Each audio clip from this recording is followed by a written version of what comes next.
하박국서 2장 14절 우리 같이 함께 읽겠습니다. 시작. 대저 물이 바다를 덮음같이 여호와의 영광을 인정하는 것이 세상에 가득하리라. 아멘. 다시 한번 시작. 대저 물이 바다를 덮음같이 여호와의 영광을 인정하는 것이 세상에 가득하리라. 아멘. 우리 김용희 선교사님 나오실 때 박수로 하나님께 영광 돌리시고 큰 은혜 받으시길 바랍니다. 네.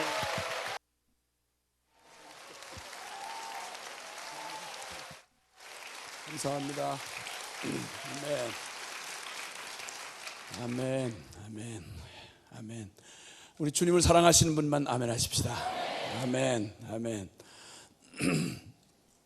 그 요한복음 5장 25절에 보면 진실로 진실로 내가 너희한테 이르는데 죽은 자들이 하나님의 아들의 음성을 들을 때가 오나니 곧 이때라. 듣는 자는 살아나리라. 여러분, 이 역사에 존재하는 어떤 기적보다도, 천지개벽하는 기적보다도 정말 비할 데 없는 큰 기적은 저 무서운 사단의 권세 아래 팔려서, 죄 아래 팔려서 하나님과 원수되었던 죄인이, 존재적으로 하나님과 원수되어 지옥에 떨어질 수밖에 없는 죄인이 자아의 감옥에 갇혀서 평생 헛된 병든 자아를 추구하다가 영원히 지옥에 떨어질 죄인이 이게 훌러덩 뒤집어져서 그래서 그 원수되었던 하나님 앞에 나아갈 수 없었던 그 죄인이 살아계신 하나님을 사랑하고 그의 온 생명이 새로운 피조물 되어 하나님을 경외하며 그 뜻에 순종할 수 있는 존재로 바뀌어지는 것, 이것은 천지개벽을 얼만큼 많이 갖다 비교해도 비할 데가 없는 기적 중에 최고 기적입니다. 아멘입니까? 그런데 그런 일이 어떻게 일어난 거 아니? 죽은 자들이 하나님의 아들의 음성을 들을 때가 온다. 즉 십자가의 그리스도의 복음을 들을 때 성령께서 그 듣는 바의 말씀으로 검을 삼으셔서 죄에 대하여, 의에 대하여, 심판에 대하여 우리의 그 영원히 병들어 저주받아 하나님을 알 수 없었던 우리의 영혼에 그 수술을 가하시고 그 죽은 영원히 저주받을 죄악된 생명의 사망을 집행하시고 하나님의 새 생명을 불어넣어 주셔서 의와 진리의 거룩함으로 지음받은 새 사람을, 새 영을 거기 회복시키시는 역사를 성령님이 행하시는 것입니다. 아멘입니까? 그래서 성령께서 행하시는 여러 일 중에 우리는 주님이 행하시는 일을 잘 오해할 때가 많습니다. 주님은 하나님의 성령께서 일하실 때 그분은 진리의 영이시라. 그분께서는 죽은 자를 살리시며 병든 자를 고치시며 눈먼 자를 눈을 뜨게 하시고 귀머거리와 또 그 벙어리 된 자를 듣게 하시고 말하게 하시는, 안진뱅이를 일으키시는 그 모든 능력을 행하시지만 더욱 완전케 행하시는 것은 이 아들의 음성을 듣는 자로 새 생명을 얻게 하는 이 놀라운 기적을 베푸시는 가장 큰 역사, 그게 바로 주님 진리의 영이 그의 복음의 말씀으로 우리의 심령을 쪼개시고 회개하게 하시고 돌이키게 하시고 병든 헛된 자에게서 돌아서서 십자가의 믿음으로 온전히 화합하게 하셔서 주와 함께 죽고 그리스도와 함께 살게 하시는 이 놀라운 기적을 행하시는 그 일을 주님이 행하신다 이 말입니다. 이 밤에도 주께서 일하시는 것을 믿는 분만 아멘 합시다. 아멘. 아멘. 아멘.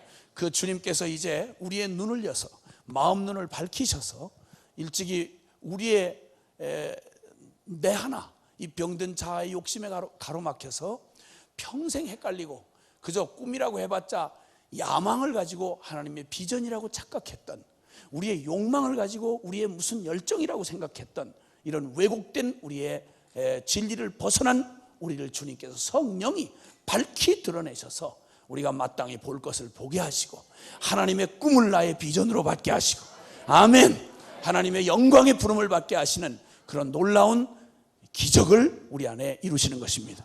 잠언서 29장 18절에 보면 꿈이 없는 백성은 망한다고 말합니다. 비전이 없는 백성, 묵시가 없는 백성은 방자히 행한다. 하나님의 계시를 받지 못한 그런 심령은 마음의 짐승이 본능대로 행함과 같이 어디로 갈지 표대가 없이 표류하는 배처럼 그렇게 인생이 통째로 흔들린다 이 말입니다. 그러므로 주님께서 우리의 마음의 눈을 밝히시면 우리는 마땅히 가야 할, 내가 어디로 가는가, 이 역사는 어떻게 어디를 향하여 지향하고 가는가, 이것을 알게 되고, 길을 떠나기 전에 우리는 먼저 묻는 게 어디를 갈 건가를 결정하고 떠나는 것입니다. 공항에 가서 바삐 가야 된다, 어쨌든 빨리 가야 된다. 그리고 행선지도 보지 않은 채, 물론 태워주지도 않죠. 근데 제가 한번 저 외국에서 비행기를 타는데 갑자기 웬 지상 직원들이 여러 명 올라와 가지고 막 사람을 수색하더라고요. 알고 봤더니 파리로 가는 놈이 불가리아로 가는 비행기에다 거기에 슬그머니 타고 앉아 있더라고. 어떻게 그 많은 눈을 속이고 거기까지 왔는지 정말 아찔하더라고요. 그런 수도 있겠더라고요. 그러니까 전혀 예복을 입지 않은 채 하나님의 잔치에 조용히 들어와 앉았다가 색출돼요. 쫓겨난 사람처럼. 믿음이 없이는 하나님 앞에 나아갈 수가 없어. 십자가 통과하지 않은 채로 하나님 천국 가는 반열에 슬그머니 끼어 있다가 그냥 통과할 수 있는 줄 알고 끼었다가, 이 불법을 행한 자야, 나는 너를 도무지 알지 못하니 내게서 떠나가라, 이런 말 들으면 큰일 나는 겁니다. 다른 건 몰라도, 다른 거에는 혹시 사기 맞고 부도 맞는 일이 있을지 몰라도 신앙생활만큼은 부도 맞으면 큰일 납니다. 십자가 없는 신앙생활 있을 수가 없습니다. 중연불도 되지 못하는, 나를 움직일 수 없는 믿음은 결코 믿음이 아닙니다. 나를 변화시킬 수 없는 복음은 복음이 아니다, 이 말입니다. 아멘이시죠? 십자가는 그리스도가 분명히 죽고 다시 산 것과 똑같이 동일한 믿음으로 참여한 자에게 그 주님 안에서 예수 죽을 때 나 함께 죽었고, 이제는 내가 아니고 내 안에 그리스도 사시는 주님의 생명으로 사는 그런 삶인 것으로 내 안에 성령께서 믿어지게 하시고, 갈라디아서 2장 20절의 고백이 나의 생명의 고백이 되게 하시도록 주님은 우리를 그렇게 인도하시며 믿게 하시며 결단케 하시고 그렇게 취하게 하시는 것입니다.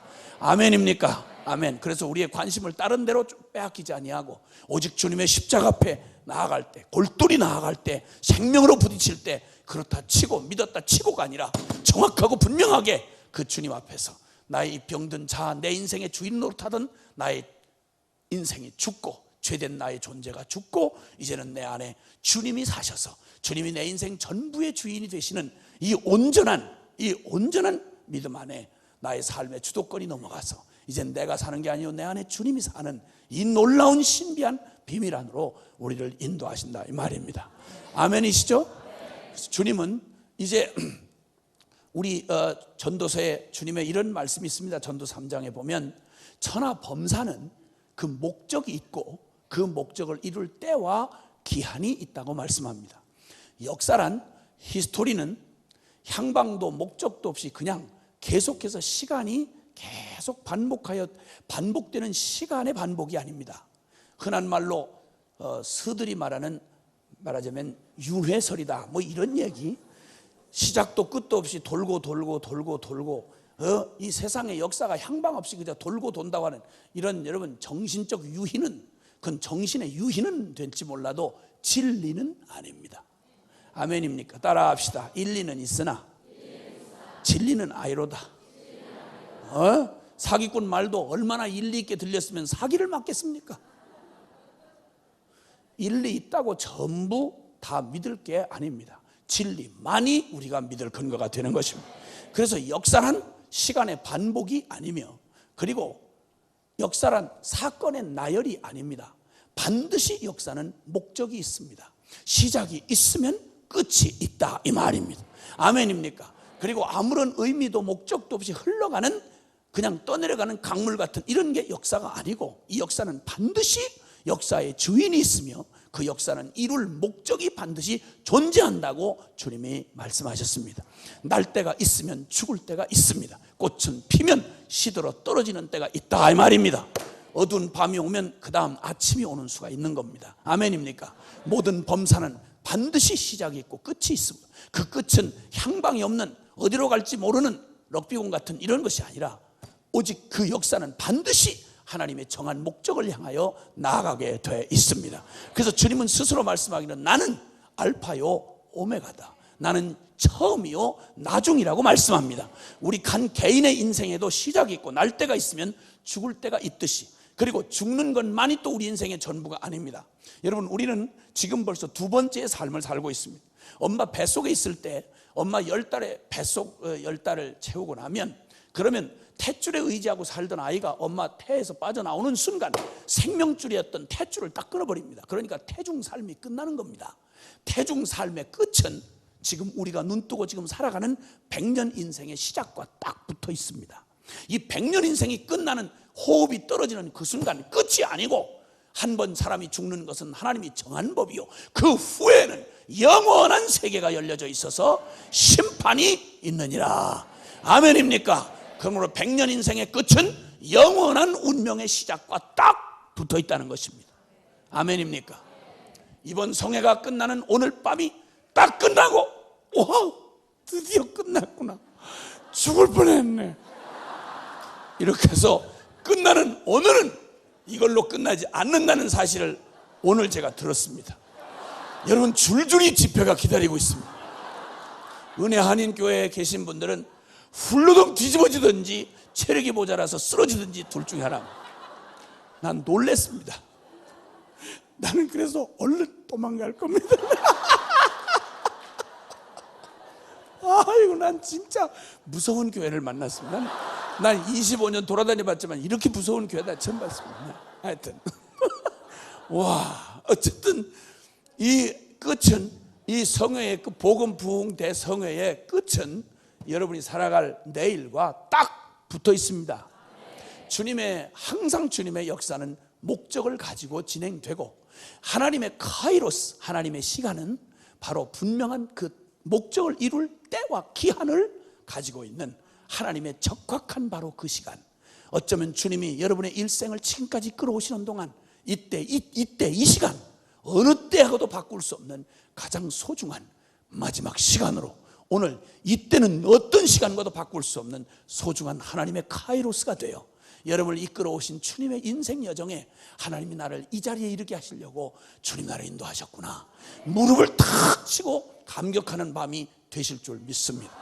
내 인생의 터닝 포인트가 되고, 잘 달려온 길이라면 주님께서 더욱 불을 붙여주셔서 잘 가는, 잘 향한 방향이라면, 지금까지 오던 우리의 힘들고 지쳤던, 우리 흔들리던 우리 어그러진 발목을 더욱 굳게 해주시고, 늘어진 손을 다시 한번 굳게 잡게 하시고, 그리고 그 앞에 있는 즐거움을 바라보고, 이 잠깐의 어려움, 잠깐의 이 고난을 부끄러워하지 아니하고, 오히려 그 꿈에 사로잡혀, 여러분, 확실한 살아있는 꿈에 미쳐버린 사람은 여러분 어떤 상황도 그를 막을 수가 없습니다.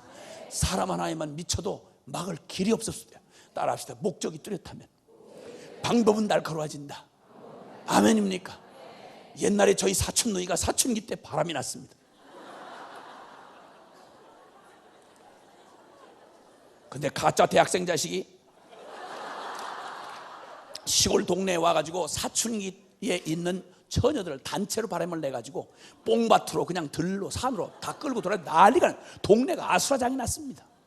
아수랑이 났어. 근데 우리 전통을 자랑하는 저희 집에 사촌누이, 잠깐 와 있던 사촌누이도 사춘기였습니다. 쫓아나가가지고 살쾡이처럼 해가지고는 밥도 안 처먹고 밤새 쫓아다니고 돌아다니다가 이렇게 해가지고 눈이 이렇게 해가지고 들어왔다가 우리 아버지한테 걸렸습니다. 반 죽도록 얼룩덜룩하고 맞았습니다. 근데 놀라운 것은 그렇게 맞고 아주 패는데도 불구하고, 너 다시 나갈래? 너 얘 죽인다 너, 응? 이러는데도 그 고난과 그 거의 순교 직전까지 가면서도 다시 안 나간다는 말을 절대 하지 않는 그 정절, 이만큼만 예수쟁이들이 예수를 믿었더라면 역사가 일어났습니다. 역사. 죽을 듯이 패가지고 정말 다시는 안 나갈 줄 알았습니다. 근데 목숨을 걸고 탈출했습니다. 그 다음에 숫째 들어오지도 않고 하룻밤, 이틀밤 지나가서 안 들어오는 거예요. 우리 집에 있던 머슴들을, 종들이, 옛날엔 종들이 있었는데 머슴들을 풀어가지고 그냥 온 산을 다 쫓아다니면서 결국 잡아왔습니다. 잡아와가지고 하여튼 있는 대로 막 패도 안 되고 말을 해도 안 되니까, 우리 아버지가, 우리 3대 조상을 거슬러 올라가봐도 미용사 출신이 아무도 없습니다. 근데 우리 아버지가 처음으로 조상에 없던 미용사로 등극을 하셔가지고 가위를, 무식하게 생긴 가위 가지고 다 뜯어버렸어. 머리가 뜯긴 건 우리 사촌누인데 왜 내가 이렇게 됐는지는 난 잘 몰라. 어쨌든 옛날에 여자 머리는 생명과 같았습니다. 어떤 보수교단에서는요, 어떤 보수교단은 머리를 볶았다고, 빠마를 했다고, 옛날에는 기생들만 빠마를 했거든. 그게 빠마를 했다고 글쎄 출교를 시켜버렸어. 집사를, 머리를. 주여. 그럼 여기에 빠마한 분들은 출교당할 사람들이 많아. 옛날에 있었더라면, 옛날에 있었더라. 근데 머리를 다 다 뜯어놔버렸으니까, 커트를 한 게 아니라 뜯어놔버려. 다 뜯어놔. 그리고 두들겨 패가지고는 저쪽 거의 막 쓰러지도록 해서 광에다 갖다 그냥 콱 처박아 놨습니다. 그 다음날 해가 중천에 떴을 때 그냥 너무 속상해 밤잠 못 주무시던 아버지가 늦게 잠이 들었다가 그 광에 가서, 아무래도 그래도 자식인데 그래가지고 그저 마음 돌이켰으면 용서해 주려고 광문을 열었습니다. 있었을까 없었을까? 있었겠어요 없었겠어요? 잠이 없었겠어요? 그걸 어떻게 알아요? 혹시 그렇게 해본 거 아니에요? 아니었어요? 근데 여러분의 믿음대로 글쎄 독해버렸어요. 나중에 결국은 붙들려 왔는데 세상에 머리에 수건을 쓰고 나갔더라. 따라합시다. 목적이 뚜렷하면 방법은 날카로워진다.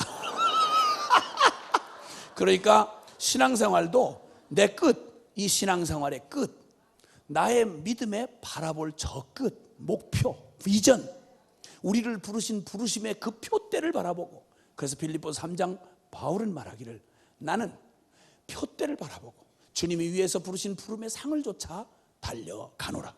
어디까지 이르렀든지 얼마나 고생을 했느냐 이거 계산하지 않는다. 몇 킬로를 뛰어왔느냐, 어떤 난관을 극복했느냐 이런 거 계산하지 않는다. 왜? 나는 뒤에 게 생각이 나지 않을 만큼 나는 앞에 미쳐버렸다. 나를 부르신 부름의 상에 나는 미쳤다. 그리스도 예수께 잡힌 바 된 그것을 잡으려고 나는 쫓아간다. 어디까지 이뤘는지 난 계산도 안 된다. 얼마나 투자했는지 기억도 안 난다. 얼마나 힘들었는지는 기억도 나지 않는다. 왜? 이 바라보는 이 꿈은 나를 모든 걸 때려놓고도 아깝지 않기 때문이다. 아멘. 우리를 사로잡아가고 이 교회를 이 세상 한복판에 이 탕류에 쓸려가지 않도록 여러분 이 부르심의 끝자리, 하나님이 부르신 이 교회를 이 땅에 두신 궁극적인 목적, 교회가 미쳐서 달려갈, 어떤 도전 앞에도 흔들리지 아니하고 달려갈 그 비전, 그 꿈이 뭐냐 이거예요. 여러분 이 꿈을 잃어버리는 순간, 표대에서 눈길을 딱 돌리는 순간 여러분 이때부터 썩는 게 들어오기를 시작하고 타협이 들어오고 유혹이 흔들리기 시작하고 그리고 본질을 잃어버리기가 쉽습니다. 어느 때도 놓치지 말아야 합니다. 우리의 눈길을 딱 고정시키고 바라봐야 할 것을 봐야 합니다. 부르심의 끝자리를 봐야 합니다. 얼만큼 달려왔는지 계수하고 있는 건 아직도 이르르지 않았는데 내가 얼마나 고생했나, 얼마나 투자했나, 언제까지 일해야 되나 이걸 계산하고 앉아있는 건 이건 큰일 날 일입니다. 위험한 일입니다. 꿈이 식어져 가고 있다 이 말입니다. 여러분 꿈을 잃어버리면 큰일 납니다. 가장 위험한 위기의 상태가 꿈을 잃는 것입니다. 그래서 주님은 우리의 마음 안에 주님의 부르신 그 부름의 끝자리, 그 꿈을 바라볼 수 있도록 우리의 영혼을 주님께서 일으켜 주시길 원하십니다. 말세에 주님께서 남종과 여종들에게 성령을 물붓듯 부어주시면 놀라운 것은 늙은이든 젊은이든 남종이든 여종이든 주님께서 늙은이는 환상을 보고 젊은이는 꿈을 꾸리라. 할렐루야. 늙고 젊고를 상관없이 얼마나 살아왔는지를 상관없이 성령이 오시면 우리의 한계를 뛰어넘은 하나님의 꿈을, 하나님의 비전에 사로잡아서 우리를 땅을 디디고 살지만 하늘에 속한 자로 살아가게 하시는 것입니다. 아멘입니까? 주님이 우리에게 바라봐야 할, 우리가 주목해야 할 우리 하나님이 부르신 그 궁극적 꿈을 우리에게 주님 보여주고 계십니다. 오늘 읽었던 본문 말씀 하박국서 2장 14절은 우리에게 말합니다. 대저 물이 바다를 덮음과 같이 여호와의 영광을 인정하는 것이 온 세상에 가득하게 되리라. 아멘입니까?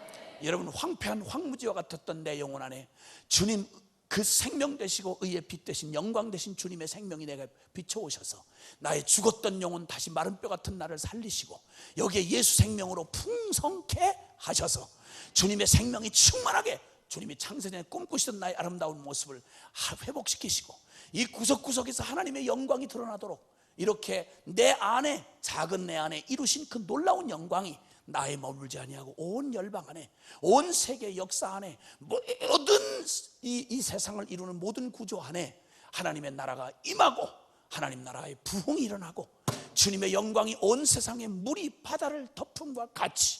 할렐루야. 저는 한국의 국제공항이 있는 바로 옆에 신도라는 섬에 저희 한국 본부가 있는데, 거기에는 늘 간만차가 있어서 서해안 바다이기 때문에 하루에 2번씩 이 물이 나갔다가 들어왔다 합니다. 그런데 얼만큼 많이 물이 빠지는지 아십니까? 이 수표면에서, 바다 표면에서 높이를 하루에 이게 한꺼번에 빠졌다가 들어왔다 하는 물의 높이를 보면, 물이 확 바닥에 빠졌을 때는요, 그 바다 이 물이 차 있던 자리가 이렇게 이 천장 요 라인처럼 쫙 이렇게 둘러서 이 수표면이 있었던 자리가 딱 바다였던 자리가 딱 드러나 있는데 물이 빠져 있는 거예요. 그런데 이제 그 만조가 되면, 물이 들어올 때가 되면 이게 순식간에 들어오는데요, 그 빠졌다 들어왔다는 물의 높이가 얼마냐면 요 바닥에서부터 이 천장 저 중턱만큼이에요.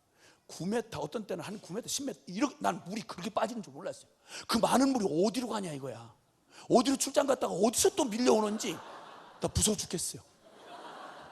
근데 물이 꽉 차서 들어오는 만조 때에는 금이 저어졌던 바다라고 이렇게 영역이 딱 금이 표시되어 있는 그 자리가 물이 찰랑하도록 꽉 차는 것입니다. 바다는 물 있는 곳을 바다라고 그러죠. 근데 물이 빠져 있을 때가 있어요. 이게 꽉 차서 충만한 것입니다.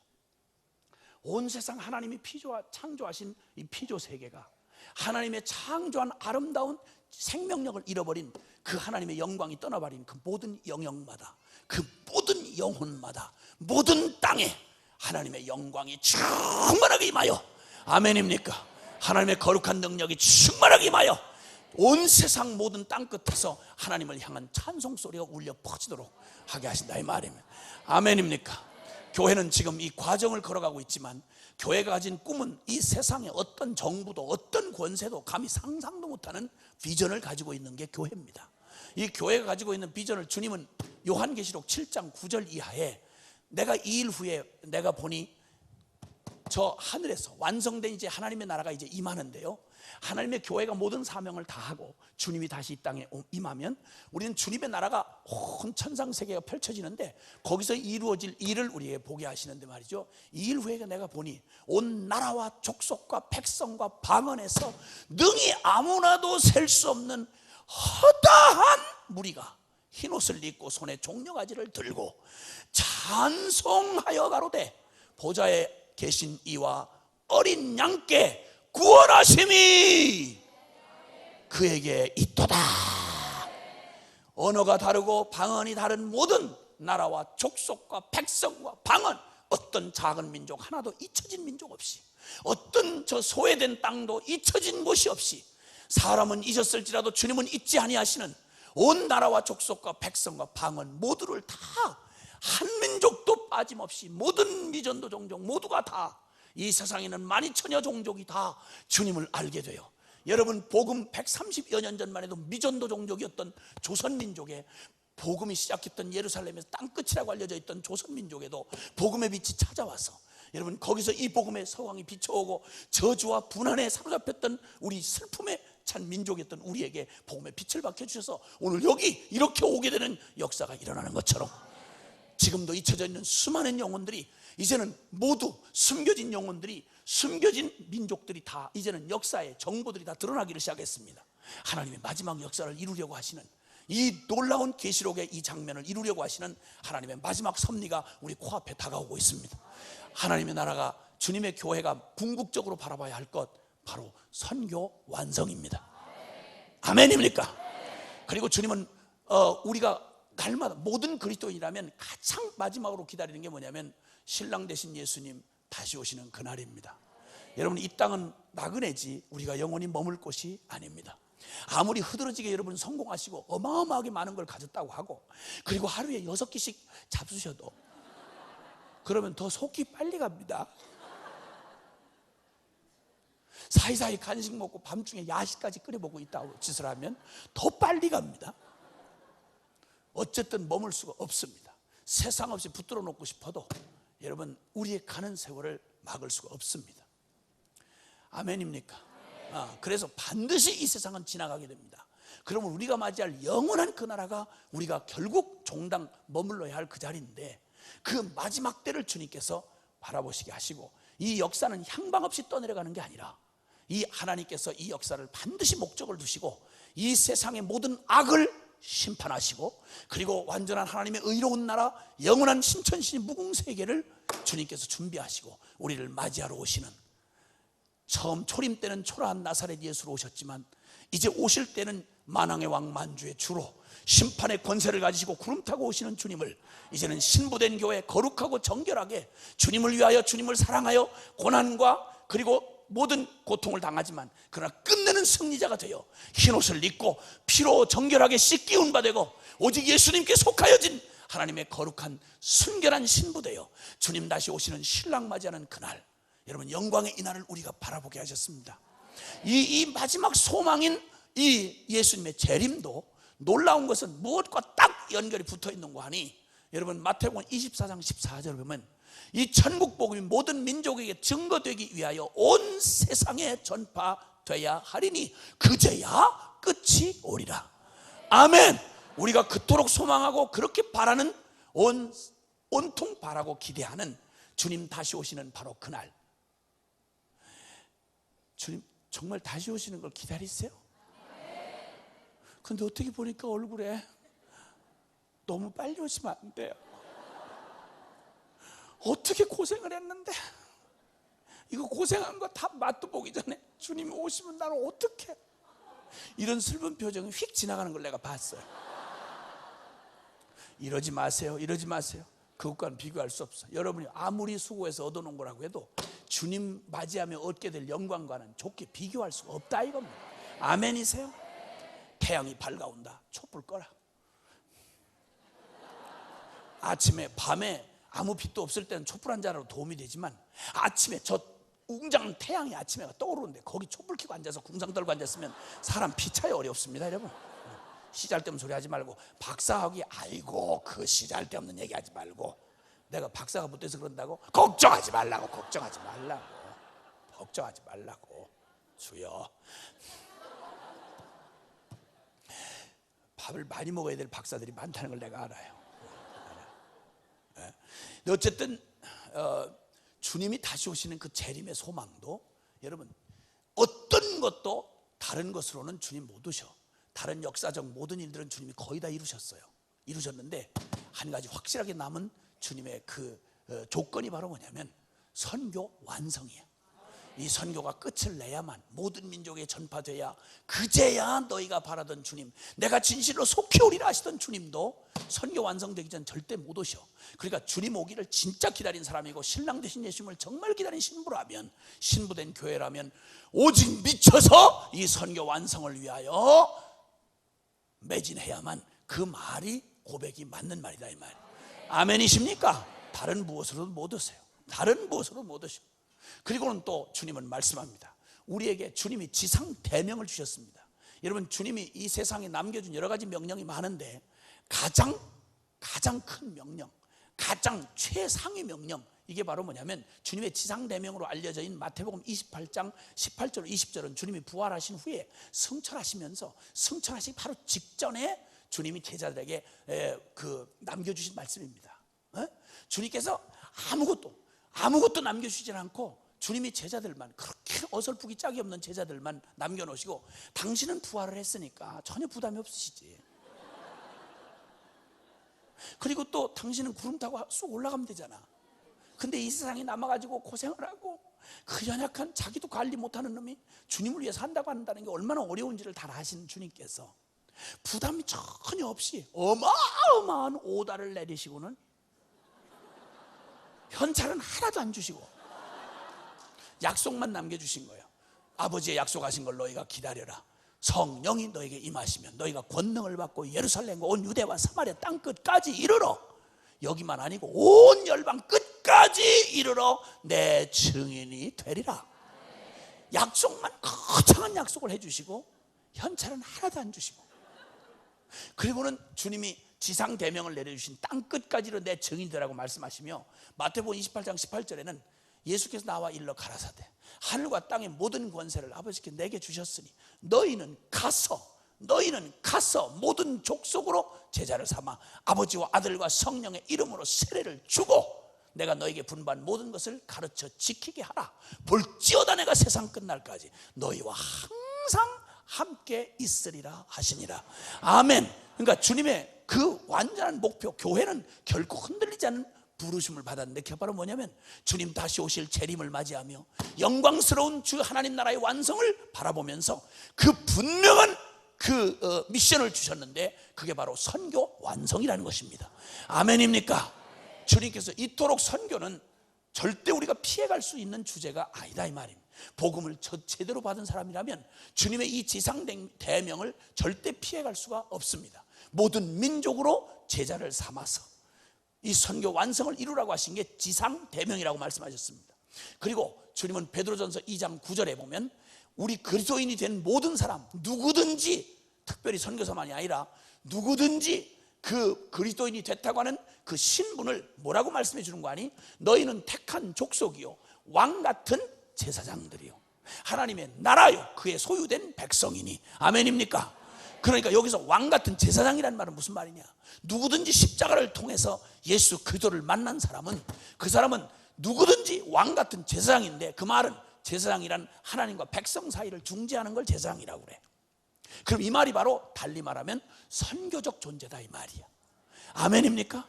나를 영원한 영광에 들어가게 하신 자의 아름다운 덕 십자가의 복음을 온 천하 만민에게 증거하는 선교적 소명을 가진 자다 이겁니다. 직접이든 간접이든 어쨌든 우리 삶의 목표, 우리 교회의 궁극적 소명이 바로 뭐냐면 선교 완성이라고 성경이 이렇게 말합니다. 이렇게 분명히 말씀하신 하나님의 뜻이 너무도 확실하게 우리에게 주어져 있다 이 말이에요. 아멘입니까? 이 목표에 바르게 처음 오래 믿은 사람 말고 처음 누구든 처음 믿었다, 바로 믿었다 그러면 이 믿은 사람은 반드시 이 부름과 그냥 곧바로 직결되는 것입니다. 그리스도인한 다른 그리스도 아니고 고린도 후서 5장 17절 이하에 보면 그런즉 누구든지 그리스도 안에 있으면 새로운 피조물이라 이전 것은 지나갔으니 보라 새 것이 되었도다. 아멘입니까? 그 이전에 우리는 다 자기 자신을 위하여 살아왔으나 그리스도가 우리 모든 사람을 위하여 죽으심은 다시는 모든 사람으로 하여금 자기 자신을 위하여 살지 아니하고 우리 모두를 위하여 죽었다가 다시 사신 자를 위하여 살게 하려 함이라. 살아도 주를 위하여 살고 죽어도 주를 위하여 죽나니. 아멘입니까? 그래서 이제는 그리스도 안에서 하나님이 우리를 원수였던 우리를 화목하게 하신 주님은 우리에게 화목하게 하는 말씀과 직책을 우리에게 맡기셔서 온 세상을 하나님과 화목하게 하려 하심이라. 교회를 이 땅에 두시는 이유는, 하나님의 성도들을 이 땅에 더욱 두시는 이유는, 하나님의 백성들을 이 땅에서 모든 기회를 주셔서 물질과 건강과 그리고 모든 능력과 기회를 주시는 이유는 다른 게 아니고 이 땅에서 무슨 여기 퍼즐 앉아가지고 누릴 게 더 있어서 여기다 두시는 게 아니야. 원래대로 말하면 천국이 농담이 아니라면 우리를 진짜 사랑하면 제일 먼저 천당 데려가셔야 제일 수지 맞는 거지. 아멘입니까? 근데 여기다 두시는 목적이 딱 하나 있어. 그게 뭐냐? 하나님 나라의 부흥과 선교가 완성되는 일을 위하여 저와 여러분을 통해서 일하셔야 할 주님의 사명이 남아 있어서 여기에 두신다 이 말입니다. 아멘입니까? 아멘. 사명 끝났으면 머물지 말고 떠나셔야 합니다. 그러나 사명 끝나기 전에는 절대 못 죽습니다. 누가 뭐라고 해도 못 죽습니다. 암병 아니라 별게 다 와도 못 죽습니다. 사명 끝나기 전에는 못 죽어요. 못 죽어요. 걱정도 하지 마시고, 걱정도 하지 마. 못 죽어. 못 죽어. 못 죽어. 못 죽어. 그래서 사명 끝날 때까지는 오래 사셔야 됩니다. 나는 너무 사명이 힘들어요. 나 빨리 천국 가고. 쓸데없는 소리 하지 말고 오래 사셔야 합니다. 오래 사셔야. 사명, 당신의 몫인 사명이 끝날 때까지는 절대 못 죽어. 확실하게 말씀드리는 건 사명자는 못 죽어. 그러나 사명이 끝났으면 누가 붙들어도 떠나셔야 돼. 마지막 잎새처럼 파르르 떨면서 안 떨어지려고 이러지 말고, 너무 어려워요. 떠날 때가 됐거들랑 빨리 떠나세요. 그저 날마다 고기나 잡으러 다니고 그저 밥이나 꾸역꾸역 먹고 어떻게 하면 안락하게 남은 여생을 보내나, 이런 기가 막힌 얘기. 예수 핏값 주고 산 인생을 예수 핏값만큼 살다가 죽어야지. 밥이나 꾸역꾸역 먹다가 날짜를 채우다가 길이길이 날짜만 연장하다가 죽는 일처럼 모욕이 없다 이 말입니다. 예수 행위는 절대 자연사에서는 안 돼. 모두 사명 감당하다가 객사하시기를 부탁드립니다. 아멘을 하세요. 아멘. 아멘 안 한다고 상황을 피해갈 수 없습니다. 우리 주님이 객사하셨는데 우리는 퍼즐 앉아가지고 안락하게 이빨 먹어서 숨도 잘 안 끊어지고 그냥 한참을 이렇게 하다가 죽는 건 부끄러움이에요. 부끄러움이에요. 복음 전하다 마지막 호흡이 남아있으면 신음하다 죽지 말고 예수님 부르다가 죽어야 될 일이고, 마지막 고동이 하나 남아있, 심장에 고동이 남아있다면 한 발자국 더 뛰어서 한 영혼에게 다가가서 복음 전하다 죽는 거 우리 소원이 돼야지. 아멘입니까? 앓다 죽을 거요, 전도하다 죽을 거요. 그렇지, 감사해. 저 입술을 도장을 찍어 주시옵소서. 할렐루야. 아멘 아멘. 돈도 싸놓고 죽으면 이건 저주요, 저주. 하나님은 싸놓고 죽으라고 준 돈이 아니고 그것은 쓰라고 주신 돈이야. 주님의 영광을 위해서 아낌없이. 아들한테 유산 남겨주지 말고, 이놈의 새끼들 유산 남겨주지 말고, 나쁜 놈의 새끼들 절대 유산 남겨주지 마. 유산 남겨주지 마. 한 푼도 남겨주지 마라. 공정하게 게임을 하도록 그냥 알몸으로 다른 사람과 공정한 게임하도록 하시고, 유산 하나 남겨주지 말고 홀랑 팔아가지고 선교를 위해서 마지막까지 쓰다가 그렇게 가시기를 바래. 아멘 아멘. 아멘이지. 아멘 아멘. 할렐루야. 아멘 아멘. 여기 오늘 저녁에 오신 분들만 유산을 포기해도 하나님은 어마어마한 역사를 이루실 수 있는 거예요. 빨리 아멘을 하세요. 주여 저 입술을 불로 찢어 주옵소서. 절대 지워지지 않도록. 밥 먹을 때마다 생각이 나고. 분명히 농담하자고 한 말이 아니라 실제다 이 말이요. 우리는 말하고 잊어버리지만 우리 주님은 순수하세요. 그래서 우리가 너 그때 뭐라고 했니? 너 그때 왜 아멘 했니? 너 그때 왜 일어났니? 자꾸 밤마다 찾아오셔서 부슬부슬 비 오는 밤에 오셔서 너 그때 왜 일어났니? 자꾸 이러면 못 견뎌요, 못 견뎌. 그러니까 내가 그래서 집회할 때 첫날 내가 얘기했어. 함부로 은혜 받는다고 주여 내가 여기 싸우니 그런 짓 하지 말라고. 주님은 안 잊어버리시, 끝까지 추적하시고 끝까지 찾아내셔서 여러분을 반드시 그렇게 하신다 이거야. 나는 너무 신나 이런 얘기할. 왜냐면 아니 똑같이 예수 믿고 똑같이 천당 가는데 나만 고생하기 싫다 이거. 같이 죽자 이거야. 여러분 이거 한 번 죽은 사람이 이렇게 편할 수가 없어. 그럴 때 여러분 계속 불안하시지? 아, 떨어버려. 금방 할게. 떨어버려. 그렇게 하고 주님 앞에 홀가분하게 살자고. 어? 개도 키우고 고양이도 키우고 막 복잡하게 그러지 말고. 열방에 영혼도 못 돌보는데 언제 강아지 새끼 날마다 붙들고 그렇게 살 수 있어. 용서하세요. 아, 용서하셔. 나도 개를 사랑해. 가끔 여기다 넣고 다니는 이런 사람이야. 주여 용서하세요. 아주 나를 잡아먹으려고 그러더라고. 어떤 사람들은 이거 동물보호협회에 또 왔다가는 또 난리 나지. 뭔지를 해가지고 물러가라 김용희 물러가라. 물러가지. 내가 물러가지. 미쳤어? 내가 너하고 같이 있겠어? 물러가지. 너는 개랑 살아라. 난 물러갈 테니까. 난 영혼 열방의 영혼 찾아간다. 밥이나 많이 먹으라. 이렇게 할 수 있다.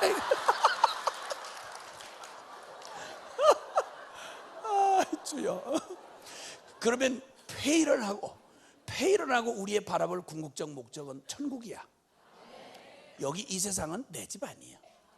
죄 많은 이 세상은 내 집 아니요. 그 다음은 모르잖아. 괜찮아 아닌 것만 결론 나면 되는 거야. 천국이 이미 우리 앞에 있잖아요. 아멘이셔? 그래 우리 천국 갈 날 믿음으로 바라고. 여기 머물 사람들 아니잖아, 솔직한 말로. 그러면 여기 그냥 있는 게 아니라 주님 이루신 이 땅에 이루실 그 완전한 그 일을 위하여 주님이 이 역사를 보존하고 계셔.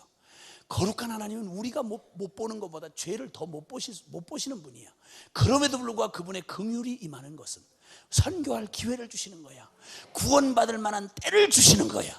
아멘입니까? 요한계시록에 성경이 맞춰지는 마지막 장에 보면 역사의 계시가 다 끝났는데 우리 하나님 아버지의 마음을 보여줘. 다 끝났는데 이제는 셔터가 막 심판의 셔터가 막 내려오고 있는데, 그런데 그때 마지막 22장 17절에 보면 성령과 신부가 말씀하기를 마지막 셔터를 딱 막아놓고는 지금이라도 오라. 누구든지 돈 없이 값 없이 와서 포도주와 젖을 사라. 내게로 오라. 목마른 자들은 오라. 할렐루야. 여러분, 지금 역사를 이미 벌써 24시 정각에 딱 자정이 딱 시계가 멈췄는데 주님의 은혜의 때를 연장하시고 오직 이 역사를 지금도 이어가시는 주님의 한 가지 이유가 있다면, 하나님의 긍휼이 이 완전한 모든 백성을 살리고도 남는 이 어마어마한 복음이, 들려주기만 하면 듣고 믿어 구원 얻을 수 있는 이 어마어마한 복음이, 아멘입니까? 십자가 앞에 나오기만 하면 모든 민족과 나라와 백성이 다 주의 영광 가운데 참여하고 잃어버린 원형을 찾고 하나님의 그 무너진 제단이 회복되고 찬송이 회복되는 날이 올 수 있다는데, 하나님이 그 마지막 때를 허락하시며 이 역사를 이어가고 계시고 저와 여러분의 생명을 더 연장하고 계십니다. 아멘입니까? 아멘. 이 거룩한 부름 앞에 우리가 서 있다 이 말이요. 자, 그런데 하나님께서 우리에게 주신 이 뚜렷하고도 분명한 비전이 왜 모든 사람에게 이렇게 자연스럽게 반응되지 않느냐? 말할 것도 없습니다. 이게 그냥 자연스럽게 받아들여진 개념이 아닙니다. 지금도 들으면서도 여전히 내 말로 들리지 않는 사람이 있을 수 있습니다. 왜냐하면 그건 너무나 지극하고 당연한 일입니다. 우리 저주받은 우리의 영혼은 하나님과 죄로 죽어서, 죄와 허물로 죽었던 우리는, 하나님과 이게 등 돌려진 원수된 상태로 태어났던 우리는 지독한 자아추구, 그래서 심지어는 복음도 오직 나만을 위한 복음, 오직 나만을 위한 나, 우리 집, 우리 교회, 우리 가정, 이 복음으로 밖에는 받아들이지 않는 거예요. 그래서 복음을 정말 바르게 받았는지를 알 수 있는 중요한 키가 바로 뭐냐면 이 주제예요. 복음을 주어주신 복음대로 받았는가 라고 하는 주제 앞에 딱 부딪히면 우리의 또 본색이 드러나게 돼 있다 이 말이에요. 이제 한번 이제 우리의 중심을 진리 앞에 비춰보아야 할 것입니다. 성경에서 아주 가장 중요하게 여겨지는 성경의 모판이라고 하는 그 약속이 있는데, 아브라함 언약이 있습니다. 창세기 12장 1절로 3절 한번 보시겠습니다. 창세기 12장 1절로 3절은 같이 한번 찾아주세요. 창세기 12장 1절로 3절. 다른 성경을 늦게 찾는 건 용서가 쉬운데 창세기를 또 더듬하고 찾는 거는 정말 용서가 어려워요. 정말 어려워요. 근데 그런 흉악한 사람들 중에 모태신앙이 많아요. 근데 얘기했잖아요. 어떤 모태신앙 그 히스기야서 찾으라고 했더니 막 계속 찾았던, 그래서 그 훌렁 뒤집어져 가지고 순회성교단 들어온 그 얘기 했잖아요. 그 친구는 이 얘기만 하면 지금도 얼굴이 빨개져요. 제발 그 예화 좀 쓰지 말.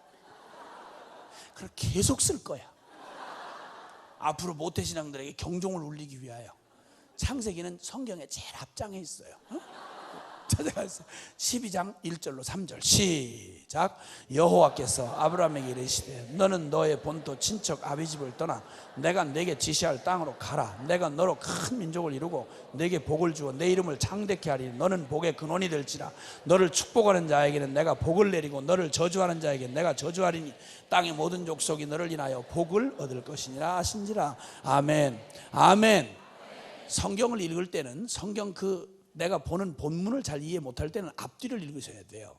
앞뒤를 읽으시고 문맥 전체를 원래 주고자 하셨던 분 의도대로 뜻을 이해해야지, 내가 원하는 대로 내가 반가운 단어와 문장이 발견된다고 해서 그걸 그대로 받아들여 가지고 그걸 내 욕심대로 아전인수로 해석하면 이거 위험천만한 짓인 거예요. 성경이 무엇을 말하느냐, 하나님이 뭘 말하고 싶어 하시느냐, 이걸 들어야지. 말하는 분의 의도는 상관없이 내가 듣고 싶은 것만 들어가지고 아유 주여 너무 감사해, 그 다음 얘기하지 마세요. 난 그것만 듣고 싶어요. 이런 귀신 같은 짓을 하는 사람이 많다 이겁니다.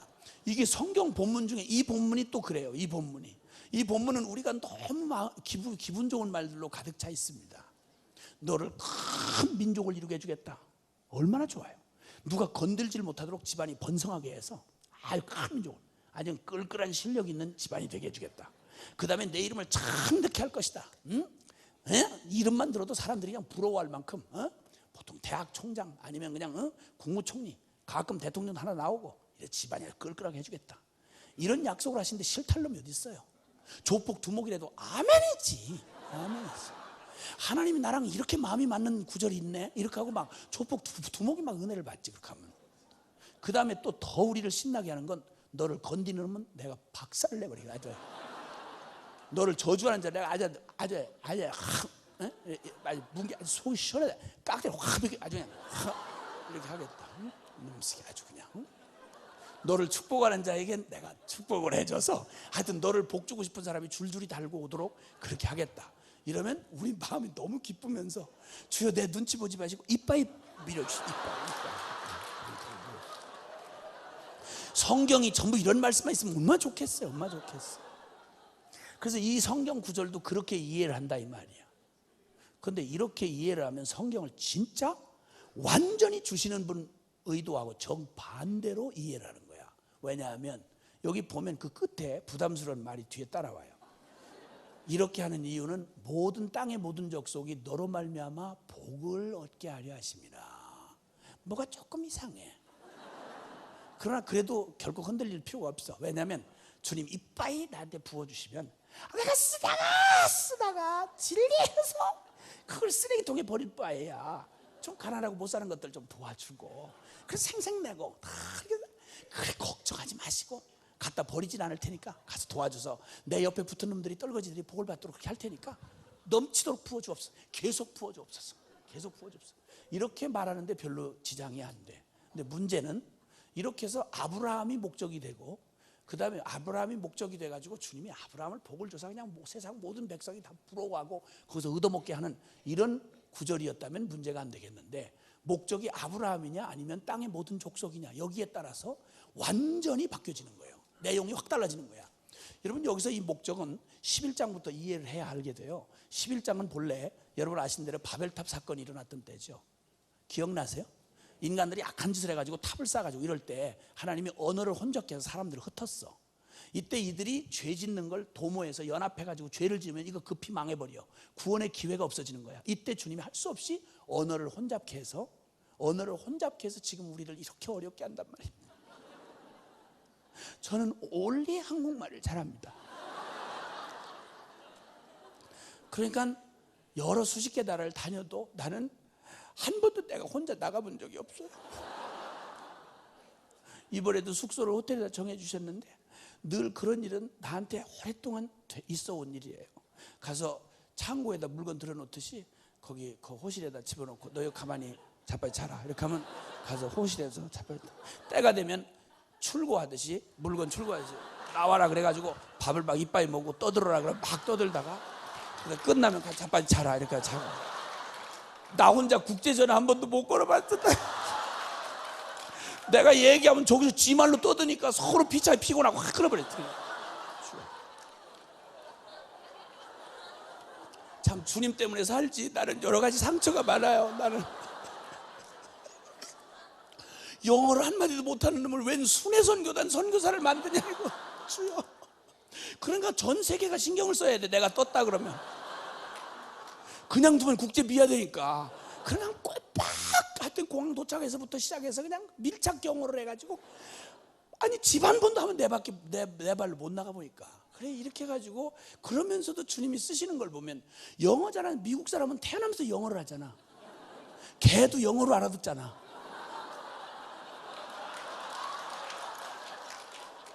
그런데 왜 미국 사람들 다 선교사로 다 쓰지 뭐 하려고 나 같은 걸 불러가지고 이렇게 하시는지 이해를 볼 수 없어. 그건 뭐 같은 아픔을 가졌던 건 모세 형님도 같이 아픔을 가졌지. 입술이 뻣뻣한 아이다 이 말. 보낼 만한 자를 보내소서 이런 말.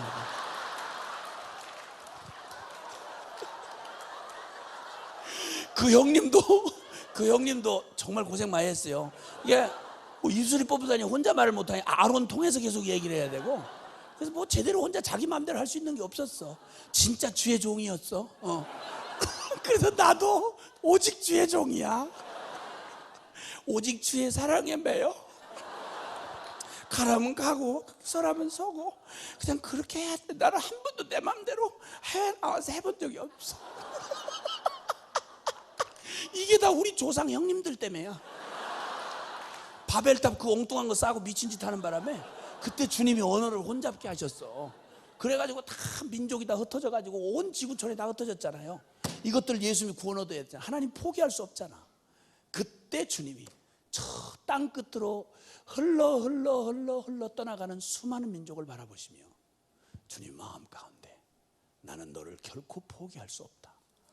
그러시고 딱 장이 바뀌자마자 아브라함을 불러셔서 하시는 말씀이 흩어져간 저 모든 족속을 다 내가 복을 주고 싶어.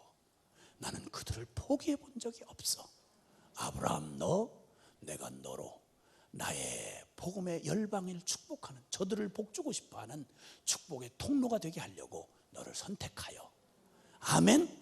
너에게 힘을 주고 너에게 능력을 주는 건 너 하나 먹고 흐드러지게 살다 죽으라고 주는 복이 아니고, 내가 도저히 사랑하여 포기할 수 없는 땅끝에 잃어버린 영혼들, 여기 앉아있는 여러분 얼굴 하나하나를 주님이 떠올리시면서 나는 너희를 포기할 수 없어, 결코 포기할 수 없어, 이러시고는 당신의 한 사람을 뽑아 아브라함이 목적이 아니라 아브라함을 통하여 땅의 모든 족속이 복을 받게 하는 거.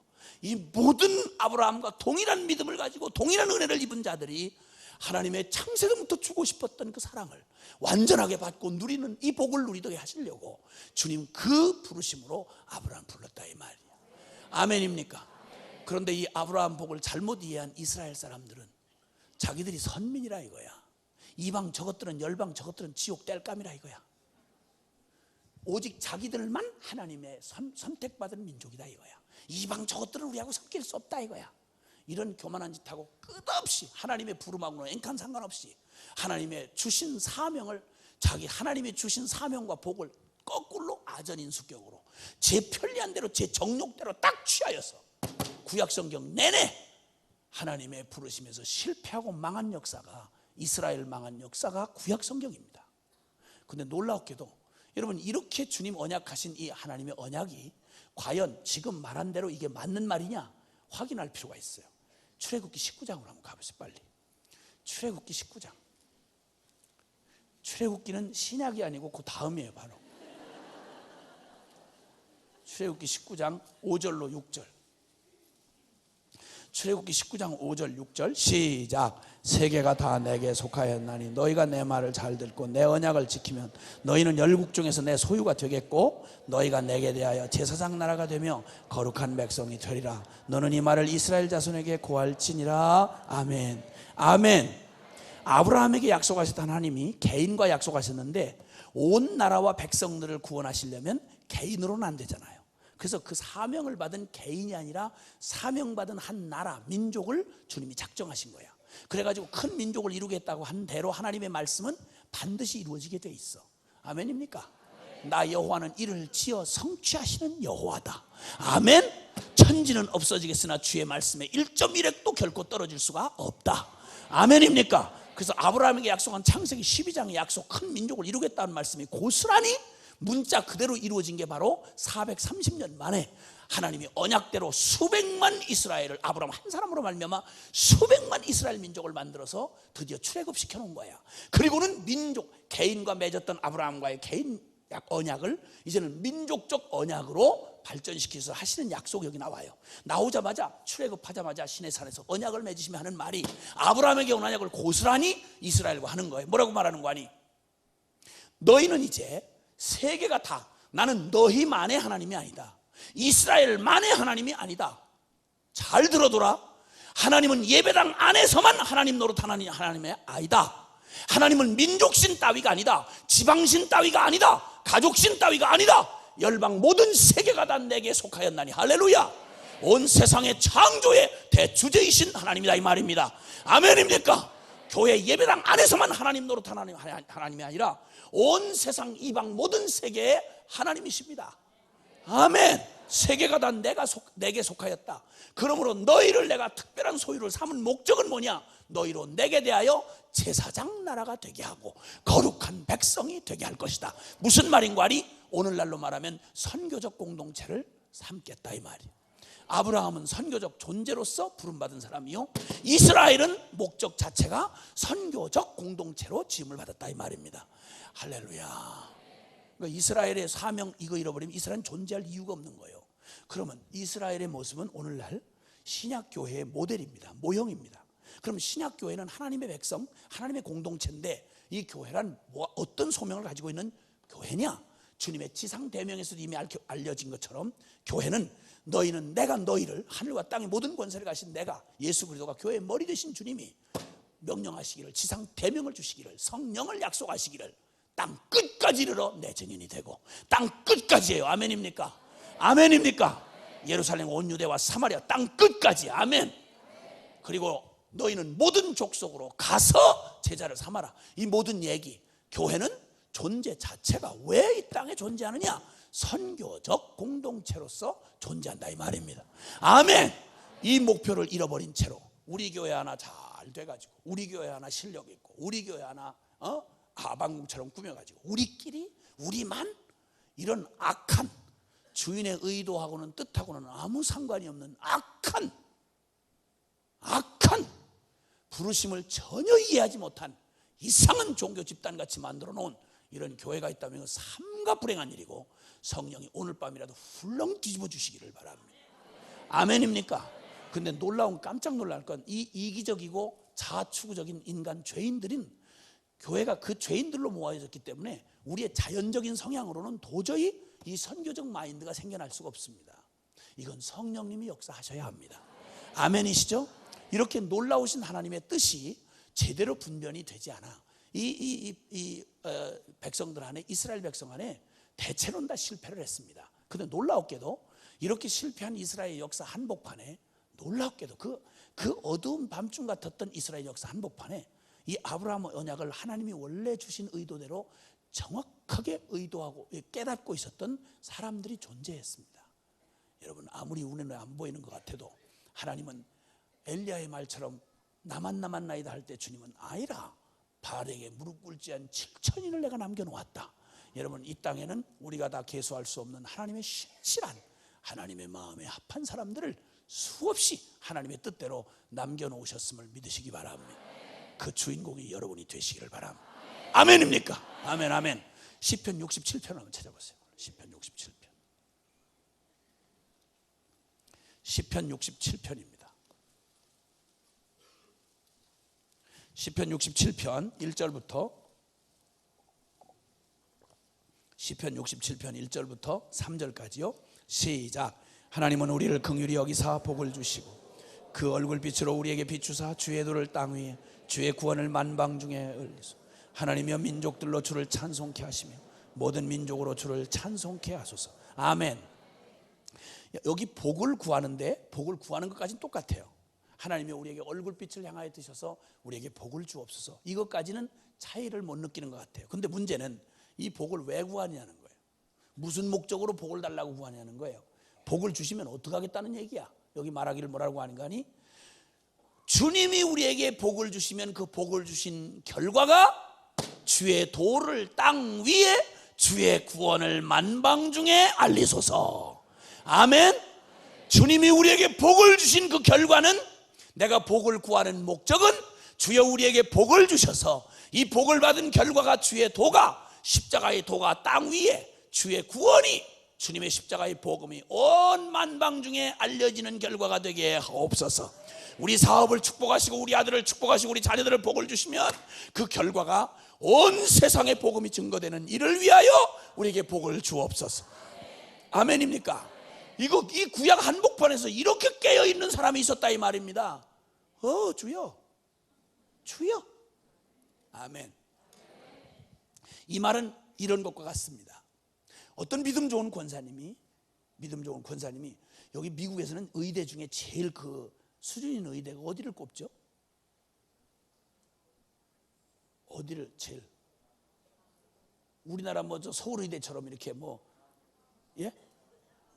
홉킨스 대학, 그 홉킨스 의대, 홉킨스 의대. 뭐 의견에 따라 다를 수 있어요. 다른 대학 나오신 분들은 또 기분이 상하시겠죠. 근데 상관은 괜찮고 그냥 좋은 대학이면 틀림없죠, 그렇죠? 그런데 이 권사님 아들이 글쎄 존 홉킨스 대학에서 의대를 수석으로 졸업을 했어. 어머나 이래가지고 막 난리 났어. 연락이 오고 난리가 난 거야. 막 인터뷰가 오고 난리가 났어. 근데 이 믿음 좋은 권사님이 그 예기치 않은 소식을 듣고는 너무 주님을 사랑하는 권사님이에요. 권사님이라서 그 기쁜 소식을 듣는 것과 동시에 기쁜 건 사실이지만 왠지 모를 어떤 무언가 마음에 이거 주님 앞에 그냥 마냥 기뻐할 수만은 없다는 이상한 마음의 부담이 있었어. 그래서 밤에 여기 본당에 나와가지고 주님 앞에 기도를 하기 시작했어요. 사랑하는 주님, 저는 저희 아들 어렸을 때부터 믿음 안에서 잘 자란 것만 해도 저는 더 바랄 것 없이 너무너무 큰 축복이고 감격이라고 생각했고, 더 바랄 것 없이 주님 앞에 구하지도 않았는데 오늘 갑자기 존 홉킨스 대학에서 의대 수석으로 졸업했다고 저렇게 난리들을 치고 축복받다 야단인데, 주여 이게 웬일인지, 저희 같은 죄인 가문에 이게 무슨 주님의 무슨 뜻이 있으신지 여종의 마음이 심히 기쁘기도 하지만 제가 무슨 뜻인지 분별이 안 돼서 마음이 안타깝습니다. 주님이 여종에게 주님께서 특별히 이렇게 남다른 복을 주시고 기회를 주신 거 무슨 뜻인지 가르쳐 주십시오. 그리고는 감사와 함께 눈물로 그 밤을 간절히 기도하고 지냈는데 새벽 기도 시간이 다가올 무렵 갑자기 주님 마음 안에 뭔가 깨달음이 오기 시작했어. 그래서 울면서 이렇게 고백을 해요.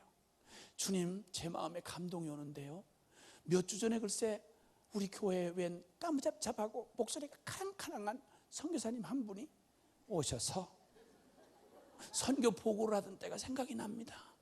지금은 선교지가 다 사람들이 더 악해져가지고 선교사 이름으로는 들어가지 못하는 곳이 많다는데, 거기에는 그냥 어떤 전문인들만 이렇게 선교사가 갈 수 있어서 그런 전문인 선교사가 많이 필요하다고, 내가 누구를 보내면 누가 나를 위하여 갈고 이러고 막 그렇게 외치시던 선교사님 말씀이 그날 참 부담이 됐었는데, 갑자기 여종이 이 밤에 기도를 하는데 그 생각이 나나이다. 주여, 남다르게 주신 기회, 우리 아들 잘 크게 해주시고 믿음 좋게 하신 것만도 감사한데 세상 왜 남에게 주시지 않는 기회를 이렇게 주셨나 생각하니 그저 제 여종의 마음 안에 이제 아침에 햇빛 찾아오듯이 밝게 생각이 떠오르는 건, 아무래도 이건 그냥 주신 게 아니고 아무래도 우리 아들을 저 사람들이 가장 가기 어려운 오지에 전문인 선교, 훌륭한 의사 돼서 전문의 의료 선교사 돼서 거기 잃어버린 영혼들 복음도 못 듣는데 거기서 복음 듣게 하시려고 내 아들에게 남에게 주지 않는 이런 특별한 기회를 주셨다고 하는 생각이 막 마음에 밀려오고, 여종이 너무 가슴이 떨리나이다. 어떻게 이런 죄인에게 이런 영광을 주시려고. 너무너무 황공스럽지만 저희 부족한 우리 아들이지만 그저 이런 아들 주님이 의료 선교, 전문의 의료 선교사로 이렇게 보내주시기만 한다면 주여, 이 여종도 이 아들을 주께 바치나이다. 주여, 받아주시옵소서. 이렇게 눈물로 기도를 하고 주님 아들을 바친 이런 권사가 교회에 많이 있을까? 많이 있을까? 많이 있을까 없을까? 많이 있을까 없을까? 많이 있을까 없을까? 여기 미주 한인교회는 이런 권사 많이 있을까 없을까? 빨리 크게 대답해 보세요. 빨리. 많이 있을까 없을까? 그냥 한번 생각대로 해보세요. 많이 있을까 없을까? 잘 생각해서 존 홉킨스 대학에 의대 수석으로 졸업을 했어. 거기 이미 교수 자리 따놓은 거야. 그런데 저 제일 어려운 오지에 의료 선교사라고 해서 고생 쎄빠지게 하다가 얼굴 까무잡잡해가지고 그렇게 해서 살다가 그렇게 부름받는 선교사로 그렇게 보내달라고 사정하는 권사 많이 있을까 없을까? 아, 있을까 없을까? 없다는 말인지 있다는 말인지 아주 애매해요.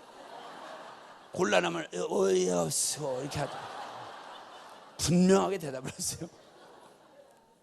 그럼 그 권사, 애꿎은 권사 자꾸 시비 걸지 말고 여러분이라면, 바로 지금 이 기도가 무슨 기도인지 아세요? 이 기도가 내게 복을 주셔서 얼굴빛을 향하여 내게 복을 주시면 그 결과가 주의 도를 땅 위에 주의 구원을 만방 중에 알리는 일이 되게 하옵소서. 이 말이 바로 그 말이다 이 말이에요. 하다가 할 일 없어서 가는 선교지도 아니고, 집에서 속을 너무너무 세게 해서 차라리 있는 것보다는 그놈의 새끼 선교지나 가서 꼬라지 안 보였으면 좋겠다 이렇게 해서 내가 팽개치듯이 버려보내는 선교지가 아니고, 이놈만큼은 못 보내는, 이 사람만큼은 너무 아까운 그런 사람을 보내는 게 이 기도다 이 말이에요. 아멘입니까? 하나님은 당신의 가장 사랑하는 아들을 우리 위해 보내주셨습니다. 역사, 기독교 2000년 역사의 가장 주님의 마음의 보석 같은 순종하고 주님을 사랑하는 사람들만 골라가지고 허비를 하듯이, 낭비하듯이 당신의 마음을 그 가슴에 부어서 온 땅 땅끝으로 보냈습니다. 아멘입니까? 우리 주님의 가슴에 절절한 이 가슴의 소원, 이사야서 62장 한번 가보세요. 우리 주님의 마음이 어떠한 마음을 가지고 계시는지. 이사야서 62장을 한번 가보세요. 이사야서 62장 찾으셨으면, 이사야서 62장 찾으셨으면요, 1절만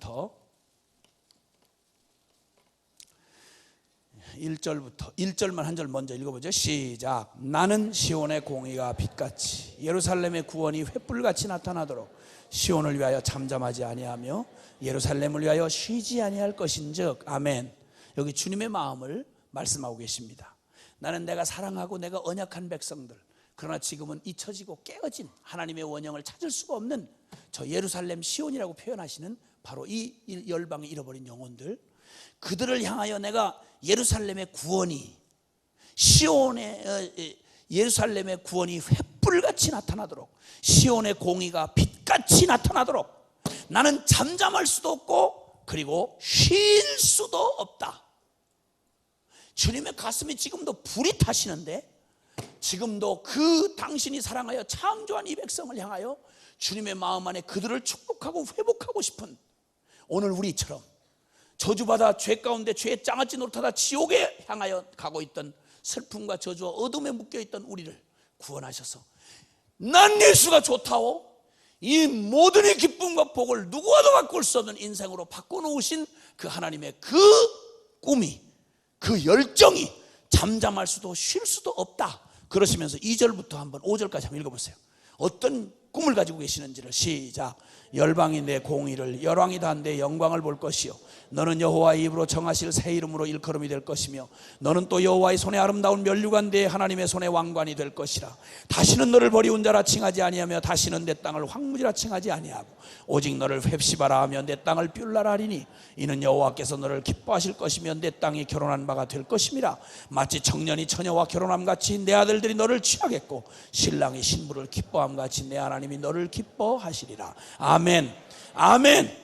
내가 버리운 자 같을지라도, 내 땅이 황무지와 같을지라도 나는 너를 홑시바요 뷸라처럼, 하나님의 사랑받는 신부처럼 반드시 너를 회복하고야 말리라. 이 불같은 열정으로 이 깨어진 영혼들을, 잃어버린 저 황무지 같은 인생들을, 저 민족들을 주님 회복하기를, 잠잠할 수도 쉴 수 없는 하나님의 열정이 이러하다고 주님 말씀하셨습니다. 누가 주의 마음을 알아서 주를 가르치겠느냐? 누가 주님의 마음을 알아서 주를 가르치겠느냐? 그러나 우리가 그리스도의 마음을 가졌느니라. 여러분, 주님의 이 열렬한 이 가슴이, 주님을 그렇게 주님이 사랑해서 주님의 마음을 쏟아부어서 주님과 함께 이 마음을 가지고 열방을 구원할 이 비전에 사로잡혀야 할 당신의 백성들, 자기의 신부들이, 이스라엘이 완전히 타락하여 주님 마음이 돌덩어리같이 되어 주의 마음을 나눌 수가 없는 비극적 관계가 되고 말았습니다. 여러분, 이 비극적인 상황을, 이스라엘의 이 비극적인, 주님과 마음을 도저히 나눌 수 없는 이 비극적인 이스라엘의 운명을 아주 드라마처럼 보여준, 이스라엘의 전체 운명을 드라마처럼 보여준 그런 사건이 하나 있습니다. 구약의 이스라엘이 어떻게 하나님 앞에, 가장 사랑받은 그들이 어떻게 그 마음이 가장 멀리 떠나서 주님의 마음을 나눌 수도 그리고 받을 수도 없었던 비극이 어떠한지를 보여주는 아주 드라마 같은 역사가 하나 있습니다. 여러분 혹시 기억하실지 모르는데, 그 요나라고 하는 형님을 들어보셨습니까? 요나 형님 아세요? 물고기 뱃속에 들어갔다가 아주 시급을 하고 물고문 당하고, 그리고 아주 그냥 고생을 많이 하고, 그래서 결국 가서 이렇게 니누에 가서 보고 이렇게 그 주의 말씀을 전했던 그 형님 있잖아요. 그 성질이 더러운 형님 있잖아요. 그 형님이 하나님 앞에 선지자라 하면, 여러분 백성들이 바른 길을 못 갈 때 가장 정확하게 하나님의 마음을 깨닫고 그 백성들을 하나님께로 정확히 돌려내기 위하여 위임받은 사람을 선지자라고 해요. 그래서 역사의 선지자라는 직임은 가장 하나님의 마음을 정확하게 이해하고 바르게 그 주의 마음의 대변인이 돼서 그 시대를 돌이키는 일을 맡은 사람이 선지자예요. 그래서 바로 요나가 선지자였단 말이에요. 우리 요나 형님이 선지자였다고요. 그리고 그분은 아주 정통 선지자였어요. 사이비가 아니고 정통이에요. 정통 선지자였고, 그리고 그분은 그리고 아주 큰 종이었어요. 작은 종이 아니고 큰 종. 왜냐하면 오다를 굵직굵직한 걸 맡았었어요. 그래서 한 나라의 흥망성쇠를 예언하거나, 일도 예언을 할 때도 어떤 개인한테 가서 이렇게 막 선지자가 예언하고 이런 사람도 있었어요. 그러니까 잡이 아주 조그만한 잡이지. 근데 이 형님은 아주 잡이 큰 잡이었어요. 그래가지고 한 민족, 대했다면 민족 상대로 하고 막 이런 예언을 아주 굵직굵직한 오다를 맡았던 큰 종이다 이 말이에요. 그리고 그분은 아주 신학적으로 아주 분명하게 하나님을 잘 알고 있었어요. 거기에다가 또 이분은 또 그러니까 누구보다도 하나님을 가장 가까이 할 수 있는 선지자로서 부름받았는데, 이분은 아주 이스라엘을 지독한 이스라엘의 그 긍지가 충만했던 아주 애족 선지자였어요. 아주 국수적일 만큼 이스라엘에 대한 자긍심이 충만했던 사람이었어요. 그런데 이 형님이 그 아수르라고 하는 나라가 있어요. 고대 제국에 아시리아 제국이 있는데, 이 제국이 얼마나 악랄했던지 그 악독이 하나님 앞에 상달해서 주님이 그 성읍의 대표적인 니느웨 수도를 니느웨라고 하는 수도를 그냥 불로 40일 만에 아주 망하기로 주님이 결정을 했죠. 얼마나 악독이 충만했던지 이걸 그냥 두면 다른 백성이 다 망가져버려. 그래서 주님이 보호하기 위해서 이 국지적인 그런 심판을 하기로 이미 작정이 된 거예요. 그러니까 40일밖에는 기회가 남지 않은 미전도 종족이 바로 니느웨 성읍 사람들이었어요. 그런데 이 사람들에게 주님이 오다를 내리신 거예요. 너 가서 그 백성한테 내 말을 전해라는 거예요. 40이 지나면 이 성이 망한다 이 말이에요. 긴 예언도 그렇게 복잡할 게 없어요. 다른 선지서는 다 예언으로 충만하고 몇 장 이렇게 돼 있는데, 요나 선지서에는 예언이 딱 한 줄만 돼 있어요. 40이 지나면 이 성이 망한다. 기록할 것도 없어. 그냥 기록할 것도 아니, 기록을 따로 할 것도 없고 그냥 예언이라고 딱 한 줄이 한 줄. 근데 이 형님이 이상하게 그 쉬운 걸 한 줄 예언을 하는데 안 가. 니네를 안 가고 토겨버렸어요. 반대로. 잘 처음 들어보세요? 아니, 이 얘기도 처음 들어? 아주 심각한 모태신앙이야 이건. 그 토겼다니까. 니느웨로 가라는데 다시스로 갔고 동쪽으로 가라는데, 지금 이라크 전쟁이 일어났던 거기 아니에요. 그래 거기서 저 반대편 저 스페인 쪽으로 토겨버렸단 말이에요. 근데 왜 이렇게 토꼈나? 원인을 알아보는 건 그렇게 어렵지 않아요. 일단 이 요나 형님을 이해하는 데는 우리가 조금 우리 심정적으로 이분을 이해해야 그 사건을 이해할 수가 있어요. 성경에는 이렇게 남의 얘기 듣듯이 들어가지고는 감동이 안 와요. 늘 그냥 졸리기만 해요. 이렇게 보면 졸려요. 무슨 말인지. 요나가 뭐 고기 뱃속에 들어가면 들어갔지 뭐. 아우 진짜 뭐 그 얘기를 뭐. 아니 고기 뱃속에 들어갔다 나왔으면 그건 뭘 그렇게 대단하다 그걸 왜 여기다 썼냐 이거야. 밥이나 많이 먹으라 해야 돼. 그 성경을 이런 식으로 읽으니까 진짜 재미가 없는 거. 아무 역사가 안 일어나요. 졸리기만 하고. 어떤 여전도 회장한테 내가 물었더니 성경이 당신의 일생에 준 최고의 축복이 뭐냐 그랬더니, 남편하고 싸워서 너무 성질나서 잠이 안 올 때 성경을 비웠더니 그냥 잠이 오더래요. 여전도 회장이 그따구 짓을 해. 나 아주 그때 토할 뻔했어요. 얼마나 속이 상한지.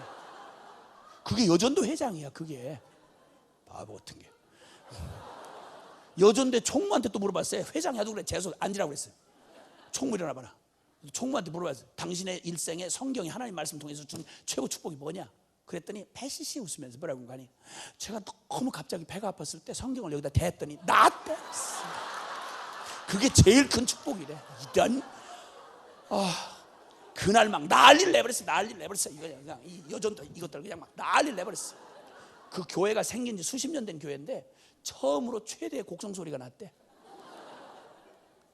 아이고 젊은 여전도인데 그래서 칼을 이렇게 세우고 말씀 듣는 데는 관심이 없어. 패션쇼 하는 것처럼 이렇게 앉아서 눈을 다 이렇게 깔고 이러고 앉아 있는 거야. 아, 나 정말 시험돼. 그러고는 아주 자기 표정 관리하는 데만 신경을 써. 이러고.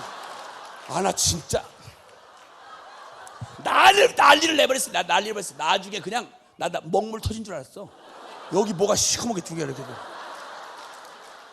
너무 이게 심적인 충격을 받으니까 여기 눈동자 이거 터져서 이렇게 나온 줄 알았어. 아, 나 하면서도 걱정이 돼가지고 아이고 내가 너무 세게 했나 뭐 이런 생각이 들고. 아주 그랬었어요. 진짜 웃어 죽겠어. 근데 하여튼 그러기 때문에 성경을 좀 생명으로 이렇게 만날 수 있도록 그렇게 해야 돼. 그래서 그걸 도와드리기 위해서 요나 형님 이 스토리는 요나서를 읽으려면 그분을 이해해야 돼. 근데 그분은 진짜 우리가 이해하는데 어려움이 되잖아요. 왜냐면 그분 너무 우리랑 비슷해요. 왜냐면 그 아수르라고 하는 나라가 이 이스라엘 나라를 나중에 잡아먹어서 북이스라엘을 망하겠단 말이에요. 그러니까 원수 나라인데 애증 관계에 있던 나라야. 뗄래야 뗄 수도 없고 또 멀리 갈 수도 없고 그냥 아주 옆에 붙어가지고 괴롭히는 이런 나라야. 근데 애국주의자였던 요나가 그 반 아수르 감정, 아수르에 미워하는 마음이 얼마나 충만하겠어요. 모든 나라를 다 모든 민족으로 그냥 사랑해야 되지만 우리 한국 사람이 특히 가깝지만 먼 당신 있잖아요. 그 나라가 있잖아. 에?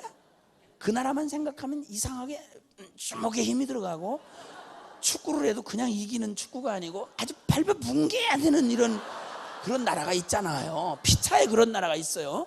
그렇죠? 근데 글쎄 그 감정이 반일 감정이 얼마나 우리 속에 이렇게 물론 다 용서했지. 그러나 어떻게 잊을 수는 있어? 없지. 그래가지고 한번 여러 해 전에 그 고베 지진 났던 거 여러분 기억나세요? 고베 지진 났을 때 그때 신문에 대문짝만하게 그 전통적인 도시 고베의 신사가 100년 된 신사 절이 그냥 지진에 포가란자지고 추녀가 땅에 이렇게 닿았어. 추녀가 공중에 떠야 되는데 추녀가 지붕이 글쎄 땅에 딱 닿았어. 포가란졌다 이 말이야. 근데 그걸 보는데 일본 열도 지진 강타, 수십만 이재민 발생. 잃어버린 영혼들을 위해서 이 일생을 바친 이 선교사인 우리 마음이 얼마나 아파야 되겠어요, 그게. 그래서 그 뉴스를 딱 보는데 신문을 딱 보는 순간 갑자기 입끝이 이렇게 올라가는 거야. 그러면서 그러나 나는 입술에 파수꾼을 세워가지고 범죄하지 않았어요.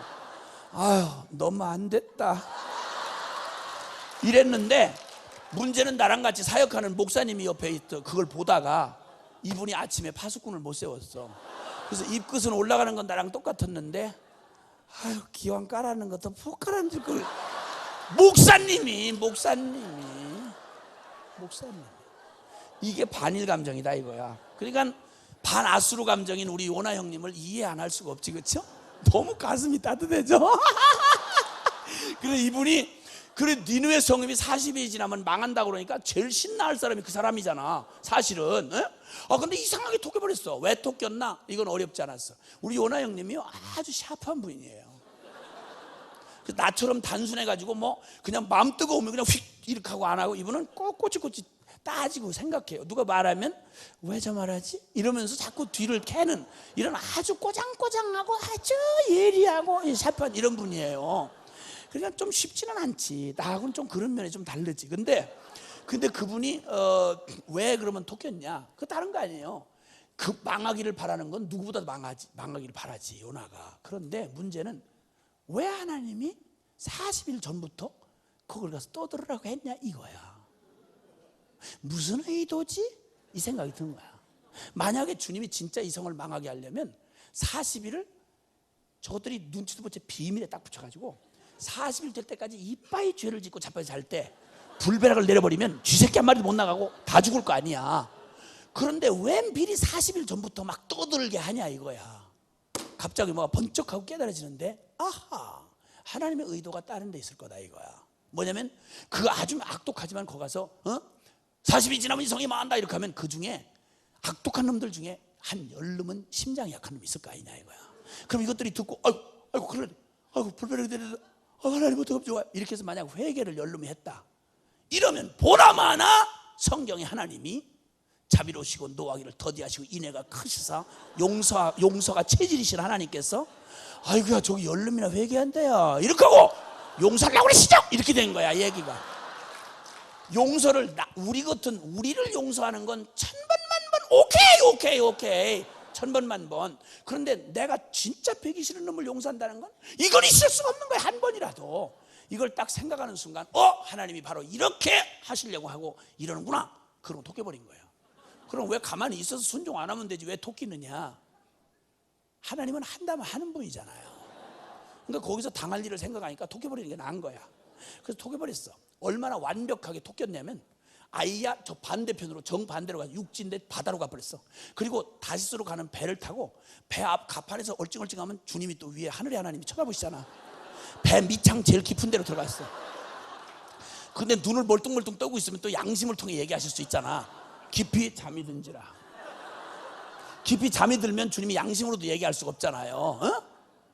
그러면 아이고, 주님이 혹시 성경에 이렇게 기록되는 일이 있을 수 있을까? 내가 내 종을 쓰려고 그랬는데 요 자식이 토껴가지고 잠까지 깊이 드는 바람에 놓쳐버리고 말했대. 이런 얘기가 하나님 말씀 성경에 기록될 수 있을까 없을까? 있을까 없을까? 따라합시다. 하나님은 한다면 하시는 분이다. 주님이 비용을 아낄 때는 진짜 짜게 하시는데 주로 우리를 축복하실 때는 굉장히 짠 것처럼 느낄 때가 많아요. 근데 주님이 또 비용을 쓰실 때는 아끼지 않고 쓰세요. 그래서 요나 하나를 잡으시려고 지중해 바다 전체를 흔들어 버렸어. 다 흔들어 버려. 그래 지가 안겨 나오고 배겨 나왔지. 나왔는데 또 제비를 뽑아. 누구 때문에 이 난리가 일어나냐 하고 제비를 뽑았는데, 제비 그럼 또 우리 주님이시잖아. 성경에 제비 뽑았다면 정확하게 정확하게 뽑았다면 우리 제비 그럼 우리 주님 아니야. 이래가지고 요나가 뽑혔어. 자, 마른 바다가 갑자기 풍랑이 일어. 제비를 뽑았는데 내가 뽑혀? 이러니까 이 샤프한 형님이 가만히 생각하니까 이건 우연의 일치일 수가 없어. 여호와가 날 깠다 이거야. 이건 우연히 된 일이 아니고 여호와가 날 깠다 이거야. 요즘에 교회에도 이 요나 은사를 받은 분들이 많아요. 설교 다른 말은 다 안 들어오는데 나 까는 말은 정확히 들려. 목사님이 깠다 이거. 이건 우리 요나 계열이야. 계열 자체가. 그래가지고 성질은 또 얼마나 더러운지 이 형님이, 요나 형님이 성질이 아주 더러워요. 그 이분은 걸핏하면, 요나서 읽어보시면 알지만 걸핏하면 하나님한테 죽이라 이거, 죽이라 이거. 걸핏하면 그래. 걸핏하면. 나 그 성질이 이렇게 더러운 종도 나 처음 봤어. 그래가지고 확 죽는다 그러는데 날 바다에 던지라 이거야. 이건 괜히 일어난 게 아니라 여호와라는 하나님이 날 까려고 지금 이러는 거다 이거야. 던지라 이거야. 던지라 이거야. 그러면 쥐가 들어가지 왜 던지라고 그랬겠어? 여러분 바다가 얼마나 무서운지 알아요? 풍랑이 이렇게 있는데 쥐가 어떻게 또 들어가? 확 던져버렸어요. 던지고 죽으면 내가 확 죽어버리면 끝나겠다 싶은데, 여러분 자살을 시도는 여러분이 할 수 있지만 하나님이 허락 안 하시면 고생만 쎄빠지게 해요. 정말이에요. 그러니까 자살 절대 시도하지 마세요. 요번 집회 끝나고 오늘 돌아가는 길에 나 확 죽어버려야지 이렇게 생각하고 오신 분 절대, 여러분 자살 시도는 여러분이 할 수 있어. 그러나 자살을 허락 안 하시면 고생만 얼마나 할지 몰라. 어떤 사람 3층에 뛰어내리는데 목 이하가 다 하반신 마비가 돼가지고 고생 어마어마하게 하고 있어. 죽지도 못하고. 쥐약을 확 마시는데 식도만 여기 확 타고 이래가지고 여기다 파이프 꽂고서 여기다 호수 꽂고 이렇게 사는 사람이 있어요. 아니 겁주려고 한 게 아니라 사실이 그래. 한국에서 어떤 처녀가 소주를 한 병 먹고서 장 고속도로 있잖아요. 이 터널 이게 나오는 입구에서 떨어지고 정확하잖아. 그래서 거기서 떨어 죽는다고 해서 거기서 뛰어내리다가 술을 이빨 먹고 뛰어내리다가 거기 고속도로 그 이 저 터널에 이 그 간판 있잖아요. 간판에 나와 있는 못에 바지가 걸려가지고 창피만 어마어마하게 달리고 죽지 못하고 망치만 이빨이 닿는 거야. 그러니까 자살 절대 생각하지 말아요. 그래서 요나 형님도 자살 수준으로 확 던졌는데 주님은 바닷속에도 하나님 아니잖아요. 하나님이시잖아. 큰 고기가 지나가는 걸 고기가 확 삼켜버리게 하신 거야. 이상한 건 요나가 머리털도 안 다치고 고스란히 살아서 들어갔다는 거야. 상어가 먹었으면 씹어 먹었을 거 아니에요. 그리고 고기들도 다 메뉴가 있어서 이렇게 무섭게 내려오는데 누가 먹겠어요? 생각해봐. 바다에서 이렇게 하고 내려오는데 얼마나 무섭게. 근데 어떻게 그걸 쏙 먹었을까 내가 묵상했는데 쉽게 해답이 나왔어요. 주님이 그 큰 고기에 지나가는 고기한테 생리작용을 일으키게 하신 거야. 하품은 시아버지 앞에서 며느리가 이거 못 막잖아요.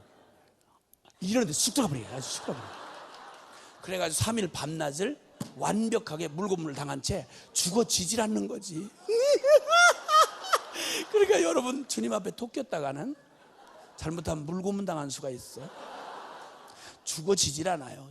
이렇게 아주 나중에 그냥 살려만 주시라고 말이야. 날 살려달라고 말이야. 주여 살려달라고. 이래가지고 요나서 2장은 회개하는 장이 나오잖아요. 그 다음에 3장 거기서 우욱 하고 토해놓으니까 이젠 안 갈 수가 없어. 가기 싫어도 가야 돼. 가기 싫다고 안 가려고 뻗대면 물 이러면 막 경기를 하고 가야 되는 거야. 아주 물소리만 들어도 아주 끔찍한 거야. 이래가지고 결국 니누의 성읍을 사흘길 되는 성읍을 하루길을 행하면서 40이 지나면 이 성이 망한다고 외쳤어요. 마음으로 돌이켜서 외친 게 아니고 40이 지나면 이 성이 망한다고 외친 것뿐이야. 말로만 흉내만 낸 거지. 근데 희한하게 자기는 절대 그러기를 원하지 않고 40이 지나면 이 성이 망한다 이렇게 말했는데, 어이 자식들이 이것들이 글쎄요, 어제까지 그렇게 난리를 치고 악독한 놈들이 글쎄요, 왕부터 짐승 새끼까지 전부 다 막 회개를 하면서 베옷을 입고 막 울고 통곡을 하고 막 왜 잘 모르지만 하나님 우리를 용서해달라고 막 이러고 난리가 난 거야. 이 못된 신앙인 요나가 보다가 기겁을 한 거야. 이게 웬일이야 이거 웬일이야. 이래가지고는 간신히 그래도 혹시라도 못된 신앙 경험이 있잖아요. 이렇게 회개하고 안 못해가 뒤집어져 봤자 영빨이 일주일 못 가잖아. 그러니까 이것들 다시 도름부리에서 또 벼락을 맞겠지 하고 혹시나 하고 기다리면서 저 언덕쯤에 올라가서 그 성읍을 내려다보고 있어. 얼기설기 해놓고는 이제 내려보고 있었단 말이에요. 그런데 이것들이 그냥 걸음걸이도 조용조용히 하고 욕도 안 하고 그냥 어쩌면 모태신앙이 부끄러울 정도로 그렇게 아주 진실하게 막 이렇게 그러네 이것들이.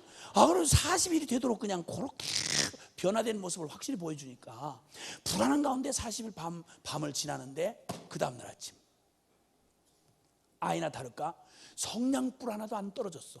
니누에 너무나 평안하고 하나님 앞에 용서받은 그냥 그 충만한 은혜의 기쁨으로 그 악동한 성읍이 그냥 충만하고 말짱한 거야.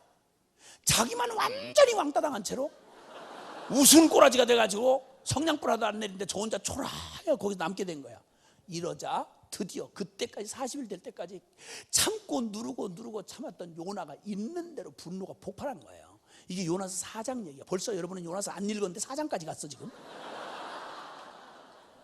그래 막 참고 누르고 참다가 하나님이 분명히 용서가 됐다, 결론 났다라는 사실이 확인되는 순간 드디어 여기다 누르고 있던 분노가 확 치밀어 오르면서 요나가 4장 1절 여기 개역성경에 본문에 보면 뭐라고 되는 거 아니? 이에 요나가 심히 싫어하고 노하여 여호와께 기도하여 가로되 이렇게 돼 있어. 근데 상황이 문장이 이렇게 평이하게 이렇게 해놓으면 우리가 현장감이 전혀 느껴지질 않아. 주님이 니느웨를 용서한 것이 결론 내린 걸 알고 이빨이 열받아가지고 주먹질을 하면서 하나님 앞에 소리를 지르고 발광을 하면서 소리질러 가로되 여호와여 내가 이럴 거라고 고구에 있을 때부터 통박 딱 잡고 안 가려고 하는데 나를 억지로 불러다가 물고문 시켜가지고 비인격적으로 나를 보내더니 혹시나 하고 전했더니 역시나 이렇게 된 거 아닙니까? 오 여호와여 사랑이 너무 무궁무진하시고 인애가 크시고 자비가 하시고 노하기를 더디하시고 너무 사랑이 무궁무진하셔서 이놈 저놈 잡놈 아무 놈이나 다 용서하시고 오 여호와여 차라리 날 죽여 이러고 막 악을 쓰는 장면이 요나서 4장 1절부터 3절까지의 말씀이다 이거예요. 이런 성질이 더러운 종을 쓰시는 하나님도 난 이해가 안 되고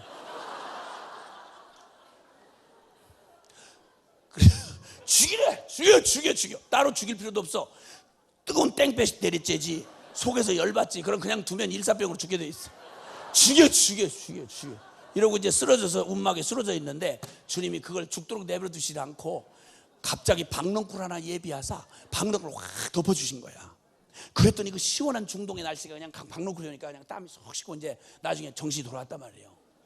너무 쓸쓸하고 슬프고 막 죽겠는 거야. 하나님 앞에 배신당한 것 같고 니느웨 저놈들은 나를 비웃듯이 행복하게 살고 나는 초라하게 여기 버려져 있고 에이씨 난 이거 뭐냐 이렇게 하고는 너무 슬퍼 비참한데 갑자기 자기가 못 보던 막 박넝쿨이 덮어버린 거야.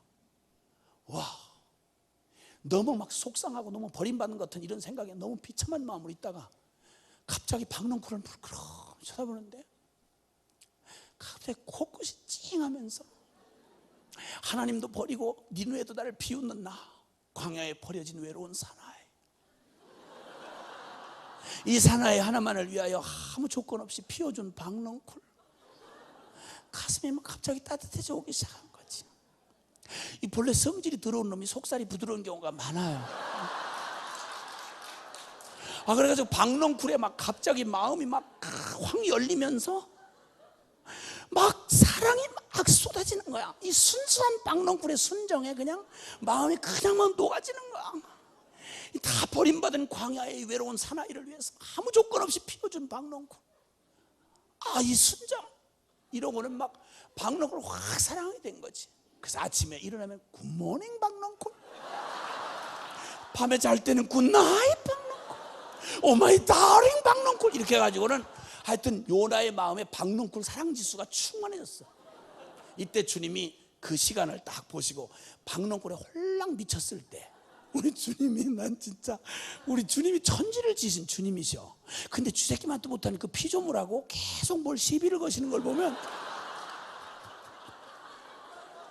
나는 애기 엄마들이요, 그 멀쩡한 어른인 애기 엄마가 3살짜리하고 싸움이 붙어가지고 3살짜리 엄마는 왜 그래? 이러면은 또 그 멀쩡히 나이 처먹은 엄마가 앉아가지고 네가 자꾸 그러면 난 어떡해, 속상해 죽겠어, 이러고 이런 울고 난리치는 그 정신병 수준의 엄마만 봐도 그게 잘 이해가 안 가는데, 아니 천지를 창조하신 조물주께서 이 더러운 성질 들어온 놈을 그냥 숨을 슬쩍 걷어버리면 될 일이지, 그걸 시비를 계속 거는 주님을 난 이해할 수가 없는 거야.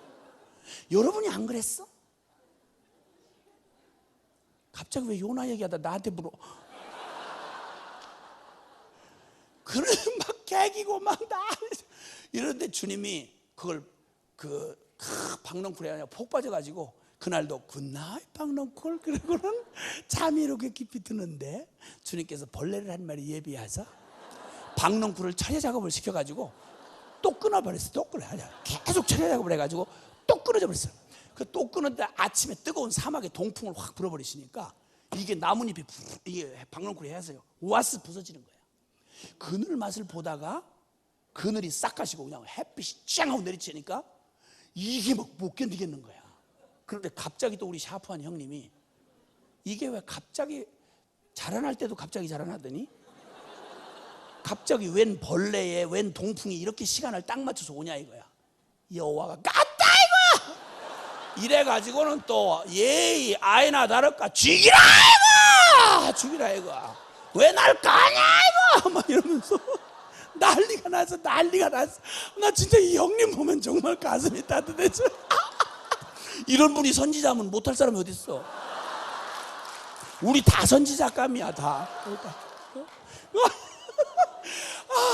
그러면 난리를 치고 막 성질을 부리고 그래. 그러니까 그때 주님이 요나야, 너 범사의 성질 체질이구나. 넌 범사의 성질이다 너. 근데 이번에는 성질 제목이 뭐냐? 박농쿨을 이남이니이다. 박농쿨 때문에 성질 부린대. 그때 주님께서 그 대답을 딱 들으시고 뭐라고 하신 거 아니? 너 이놈 요나, 네가 성질을 아무거나 부려도 되는 줄 아는 모양인데 내 놈이 성질 부릴 이유가 뭐야 임마? 너 박농쿨 네가 씨를 심었어, 거름을 주었어? 너 박농쿨하고 무슨 인연이 있어? 너 자빠지 한 거밖에 없잖아. 네 거 아니야. 박농쿨 네 거 아니야. 넌 자빠지 한 거밖에 없어 이놈아. 저절로 피었다가 저절로 진 박농쿨이야. 너한테 그늘 하나 주었다는 이걸 그렇게 아끼고 그렇게 아끼고 그것 때문에 성질을 부리는 게 너 합당하다고 너 지금 소리 질렀지? 그러면 너 이놈, 내 놈이 말한 논리, 네가 씨도 심지 아니하고 수고도 배양도 하지 않은 채로 너하고 잠깐 그늘의 인연을 맺었던 그거 하나, 유익 준 그거 하나만으로도 너 박농쿨을 아끼는 게 너무 합당하고 죽기까지 성질을 내고 아껴도 합당하다고 너 말했다면 내 놈의 논리로 너한테 묻자. 너 이놈, 네가 그렇게도 망하기를 원하는 저 니느웨 성읍에는 좌우를 분별 못하는 어린아이만 12만 명이야. 어린아이만 12만 명이야. 짐승 육축도 수다하게 많아.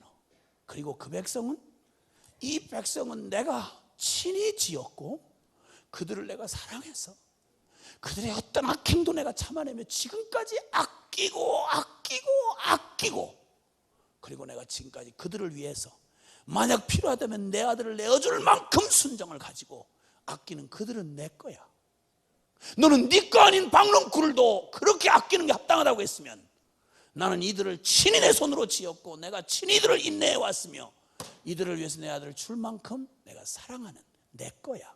그러니 네 놈이 박넝쿨을 아끼는 게 합당하다면 그 논리로 생각할 때 내가 이 니느웨 백성을 아끼는 것은 더욱 합당치 아니하냐.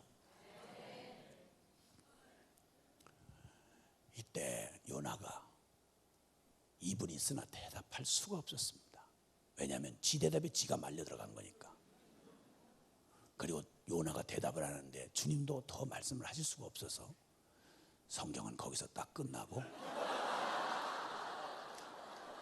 흰 여백만 남아있습니다.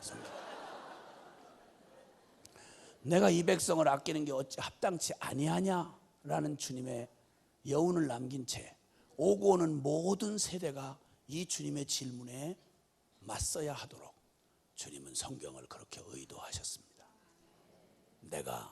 너가 그렇게 아끼는 게 합당하면 내가 이 땅에 잃어버린 영혼들 내가 직접 지었고 내가 그들을 창세전부터 내 가슴에 품고 내 아들 내 자식을 사랑하고 아끼는 게 어찌 합당치 아니하냐. 그들이 지옥으로 떨어져가는 걸 차마 내가 어찌 지켜보겠느냐. 열방에 잃어버린 영혼들을 내가 어찌 포기하겠느냐. 내가 어떻게 쉴 수 있겠느냐. 내가 어떻게 그들을 구원하는 일을 뒤로 미룰 수 있겠느냐. 내가 그들을 아끼는 게 어찌 합당치 아니하냐. 사랑하는 여러분, 주여 주여 하는 하나님에게 가장 가까이 위치적으로 있던 선지자가 하나님과의 사이가 이렇게도 천리말리 떨어져 있을 수 있다 이 말입니다. 주여 주여 하고 예배당에 나와 있으면서도 주여 주여 하며 복음을 끌어안고 내 이익을 위해서 기도도 하고 별걸 다 하면서도 주님의 마음하고는 이렇게 천리말리 떠나 있을 수도 있다 이 말입니다. 오늘 주님은 그런 우리에게 도전을 하시는 겁니다. 내가 내 백성 저 땅 끝에 이뤄진 저 영혼들 듣지 못하면 알지 못하고 알지 못하면 믿지 못하고 믿지 못하면 영원히 멸망당할 내가 포기할 수 없는 저 사랑하는 저 영혼들 그들을 내가 아끼는 것이 어찌 합당치 아니하냐. 여러분 이 비극 요나의 비극은 오늘날 동일하게 우리에게도 동일한 비극으로 다가와 있습니다. 다른 사람 다 몰라도 우리 대한민국 사람만 해도요 여기 앉아있는 저와 여러분만 해도 여러분 130여 년 전만 해도 우리나라 미전도 종족이었습니다. 그렇죠? 미전도 종족이었습니다. 우리 스스로 복음을 알 수가 없는 종족이었고 누군가가 복음을 전해 주어야만 찾아와 주어야만 알 수 있었습니다. 얼마나 악독하게 복음을 거부했는지 여러분 중국이나 일본은 우리보다 더 먼저 복음을 받아들였습니다. 우리 땅에 디뎠던 예수 이름 가지고 디뎠던 가톨릭 선교사들은 여러분 가톨릭 교인들은 100년 동안 얼마나 악랄하게 잡아 죽였는지 전국에 천주교 순교 성지가 널려 있습니다. 여러분 개신 교인 중에 여러분 정상적으로 말하면 한국의 발을 조선의 발을 들여놓을 수가 없어요. 오늘 저와 여러분은 있을 수가 없었어요. 그런데 하나님의 포기할 수 없는 이 땅과 이 민족을 아니 가까이 표현하자면 저와 여러분을 포기할 수 없는 하나님이 그 끝없는 반역과 그리고 불순종에도 불구하고 주님이 가장 사랑하는 당신의 종들을 허비하듯이 이 땅에 보냈습니다. 여러분 아시는 대로 최초의 순교자로 알려지는 토마스 목사는 나이 27의 젊은 나이에 중국 산동성에 간 중국 선교사입니다. 그가 어떤 일로 전도 여행을 하고 돌아왔는데 아내가 신혼인 중인 아내가 임신을 했던 아내가 무슨 일에 충격을 받아가지고 임신한 게 유산이 됐습니다. 하혈을 멈추질 못하고 혼자 애를 쓰다가 죽은 시체가 되어 있습니다. 며칠이 지난 뒤에 돌아와 보니까 아내가 죽어 있는 거예요.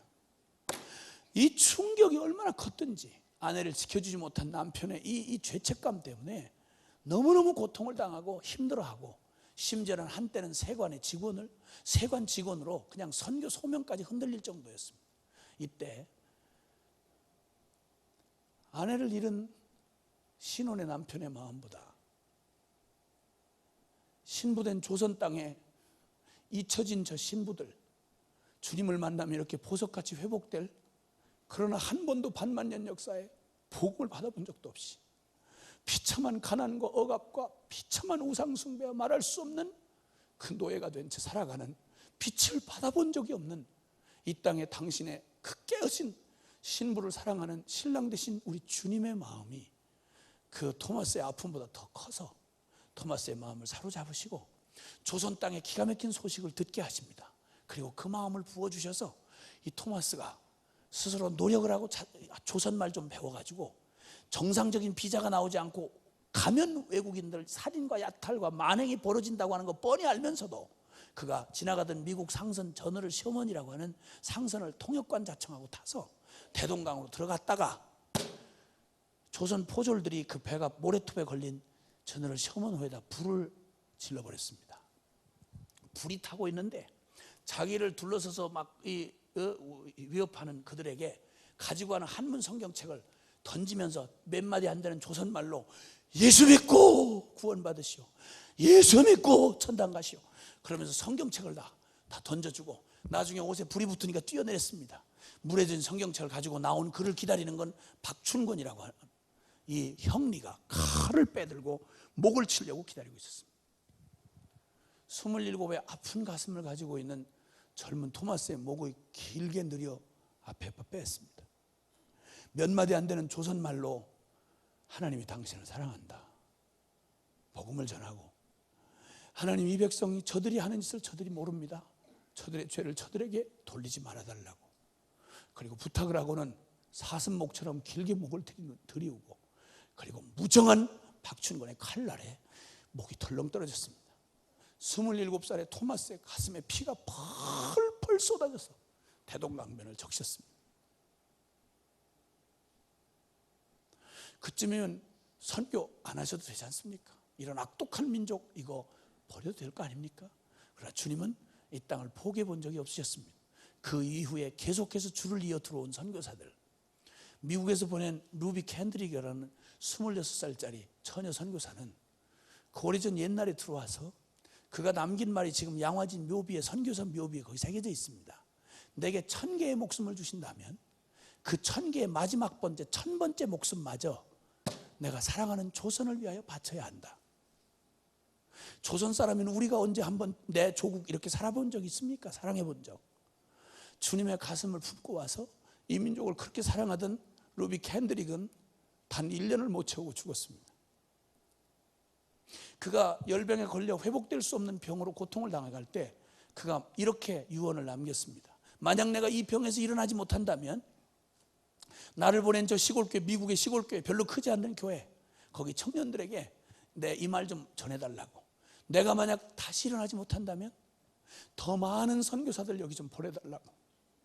그리고 끝내 그 아리따운 하나님의 딸은 거기서 숨이 졌습니다. 그 소식을 들은 교회가 슬픔에 잠겼습니다. 너무너무 큰 슬픔에 사로잡혔습니다. 그리고는 수많은 젊은이들이 루비 캔들에게 부탁을 떨굴 수 없었습니다. 일어났습니다. 그 작은 교회에서 30명의 젊은이들이 헌신을 해서 그 중에 대부분이 그의 친구가 죽은 조선 땅을 향하여 왔습니다.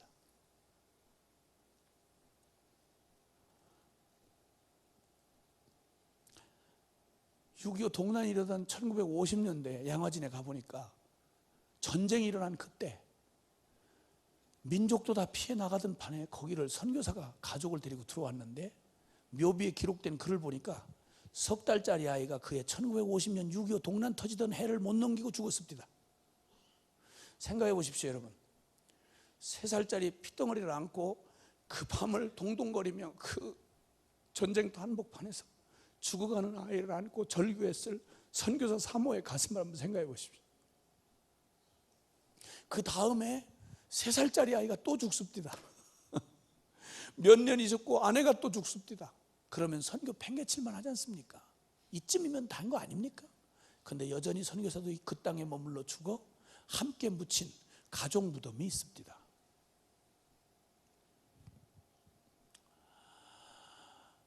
쇼드 홀과 결혼했던 그 여자 선교사님 한 분 있죠. 네. 그분은 처녀 의사였습니다. 미국에서 짝사랑하던 쇼드 홀을 뒤로 하고 주님의 부름받고 조선 땅을 향했습니다.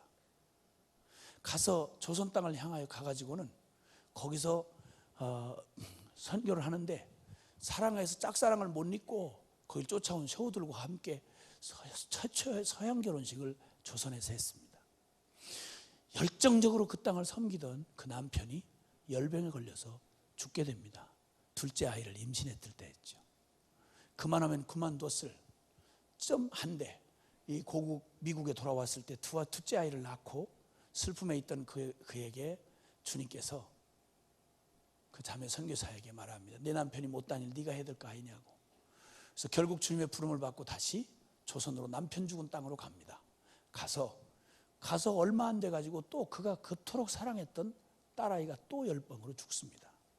이 아픔은 그 후로 수년 동안 조선회상이라고 하는 그 책에 그 아들이 어머니의 그 고통스러웠던 그날을 기록한 글이 있습니다. 그 아픔을 가슴에 품은 채로 그 땅을 떠나지 아니하고 끝까지 그 땅에 죽어 묻힐 때까지, 여러분 아시는 대로 고대의대 부속병원의 전신이었던 병원, 동대문 이대 부속병원, 인천 기독병원, 간호전문대학, 그리고 한국 최초의 장애인 사역을 하고 교회를 세우고 평생을 그 가족들이 우리 민족을 섬겨주다가 그리고 죽어 거기에 묻혔습니다. 감리교 선교사 언더우드 아펜셀라 있지 않습니까? 장로교 선교사 언더우드 아펜셀라 감리교 선교사는 얼마나 조선을 사랑했는지 가족들이 시험이 들 정도였다고 그래요. 그리고 그분이 목포 앞바다를 여행하다가 풍랑에 이 배가 좌초하는데 거기 조선 소녀 하나가 물에 파도에 휩쓸렸습니다. 그가 그냥 볼 수가 없었습니다. 파도와 싸우며 조선 소녀를 살려내고 자신은 나중에 지쳐서 목포 앞바다 거기서 숨이 집니다. 지금 아펜젤라의 양화진 무덤에는 묘비만 있고 거기에 그의 시신이 없답니다. 목포 앞바다 어딘가에서 주님 오실 날을 기다리고 있는 거죠. 하늘의 미랄이 땅에 떨어져 썩지 않으면 열매를 맺을 수 없다던 우리 주님은 2000년 전 갈보리 언덕에서 저와 여러분 이름 부르다가 대신 죽어 하나님 아버지는 그 아들을 포기하고 저와 여러분을 선택하시는 선택을 했습니다. 그리고 주님 세월이 지나 2000년 역사 동안 수없는 하나님의 사람들을 선교에 제물로 삼으셨습니다. 이 엄청난 사랑을 받았던 우리는 수천 명이 넘는 너무 좋은 선교사들의 수많은 희생을 디디고 오늘 한국교회는 이렇게 꽃이 핀 겁니다. 여러분이 열매입니다. 여러분 선교의 열매입니다. 여러분 다른 나라는 몰라도 한국교회만큼은 선교에 대하여 다른 모른다는 말 할 수가 없습니다. 어마어마한 사랑의 빚을 지니 한국교회를 하나님이 축복하셔서 선교 100년 만에 이제는 선교사 파송순위 미국이 제1위고 그리고 선교 종주국들을 해치고 지금 17,000명이 넘는 선교사가 170여 개 나라에 흩어져서 선교사 파송순위 2위 국가가 됐습니다. 이제는 세계 곳곳에 흩어져서 한국 선교사들이 이제는 여기저기서 한국 선교사의 희생 소식이 들려옵니다. 사랑을 받을 때는 너무 큰 사랑도 별로 느껴지지 않습니다. 쥐꼬리만큼이라도 누군가에게 우리가 새끼손가락 한마디로 희생해보면 사랑이 얼마나 크고 위대한지를 깨닫게 됩니다.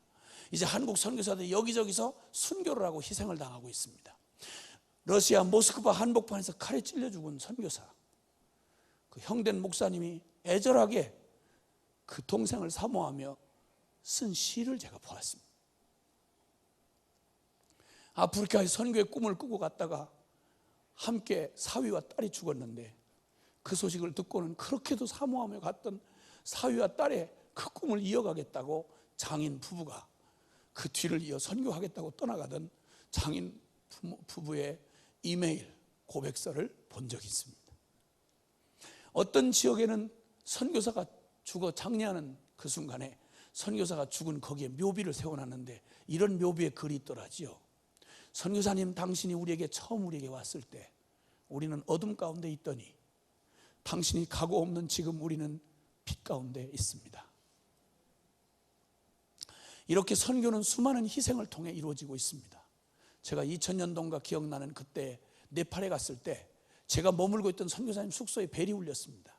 이게 무슨 소린가 하고 나중에 확인하고 봤더니 히말라야 산맥 2700곳지 제일 높은 곳에서 사역을 하던 분이 겨울에 너무너무 추우니까 그 추고 운방이 잘 안 되어 있는 그곳에 지나다가 아이들 둘을 위하여 너무 고산지대니까 산소가 모자라잖아요. 너무 추우니까 그 추위를 좀 달랜다고 조그마한 난로 하나를 펴줬는데 이게 산소가 모자라서 아침에 눈을 떴는데 두 아이가 아무리 흔들어도 일어나질 않는 거예요. 어떻게 하면 좋아요? 어떻게 하면 좋아요? 우리 아이들이 일어나지 않아요. 어떻게 하면 좋아요? 울고 절규하던 선교사님의 목소리가 수화기를 통해 들려옵니다.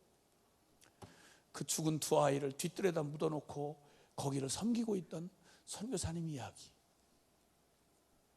저의 동료 선교사는 캄보디아라는 나라에서, 그 더운 나라에서 사역을 하다가 갑자기 피를 막 토한다는 얘기를 듣고 전가를 했습니다. 백방으로 노력을 해도 잘 제대로 못하고는 급히 응급처치라고 한국으로 끌고 와서 배를 열어보니까 암이 전체가 다 퍼졌어요. 이 사람 아주 고집스럽게 거기서 선교한다고, 캄보디아 내전 때 거기 사람들하고 운명을 같이 한다고 막 총알이 집 안으로 들어오는데 거기를 피하러 안 가고 거기에 같이 머물러 있던 애는 고집퉁입니다. 아주 고집퉁이. 그래서 아이들을 또 현지인 학교에 보내가지고 애들이 적응을 못해가지고 너무너무 어려움을 겪는 아빠 때문에 상처를 많이 받은 아빠로서는 빵점 아빠입니다. 그러나 선교사로서는 자기 딴에는 원론에 맡겨 주님 앞에 주님 사랑해서 선교하겠다고 했던 선교사였습니다. 위 전체를 다 드러냈습니다. 수술을 다 잘라냈습니다. 잘라내고 항암 치료를 하면 설 수가 없지 않습니까? 뺏싹 마른 뼈다귀가 된 채로 말리는데도 불구하고 항암 치료하는 그 몸 가지고 그 더운 나라를 다시 가는 거예요. 가서 미친 듯이 그 마지막 혼을 불태우듯이 그렇게 애를 쓰고 사역을 하다가 결국은 또다시 쓰러졌습니다. 한국 후송대 왔죠.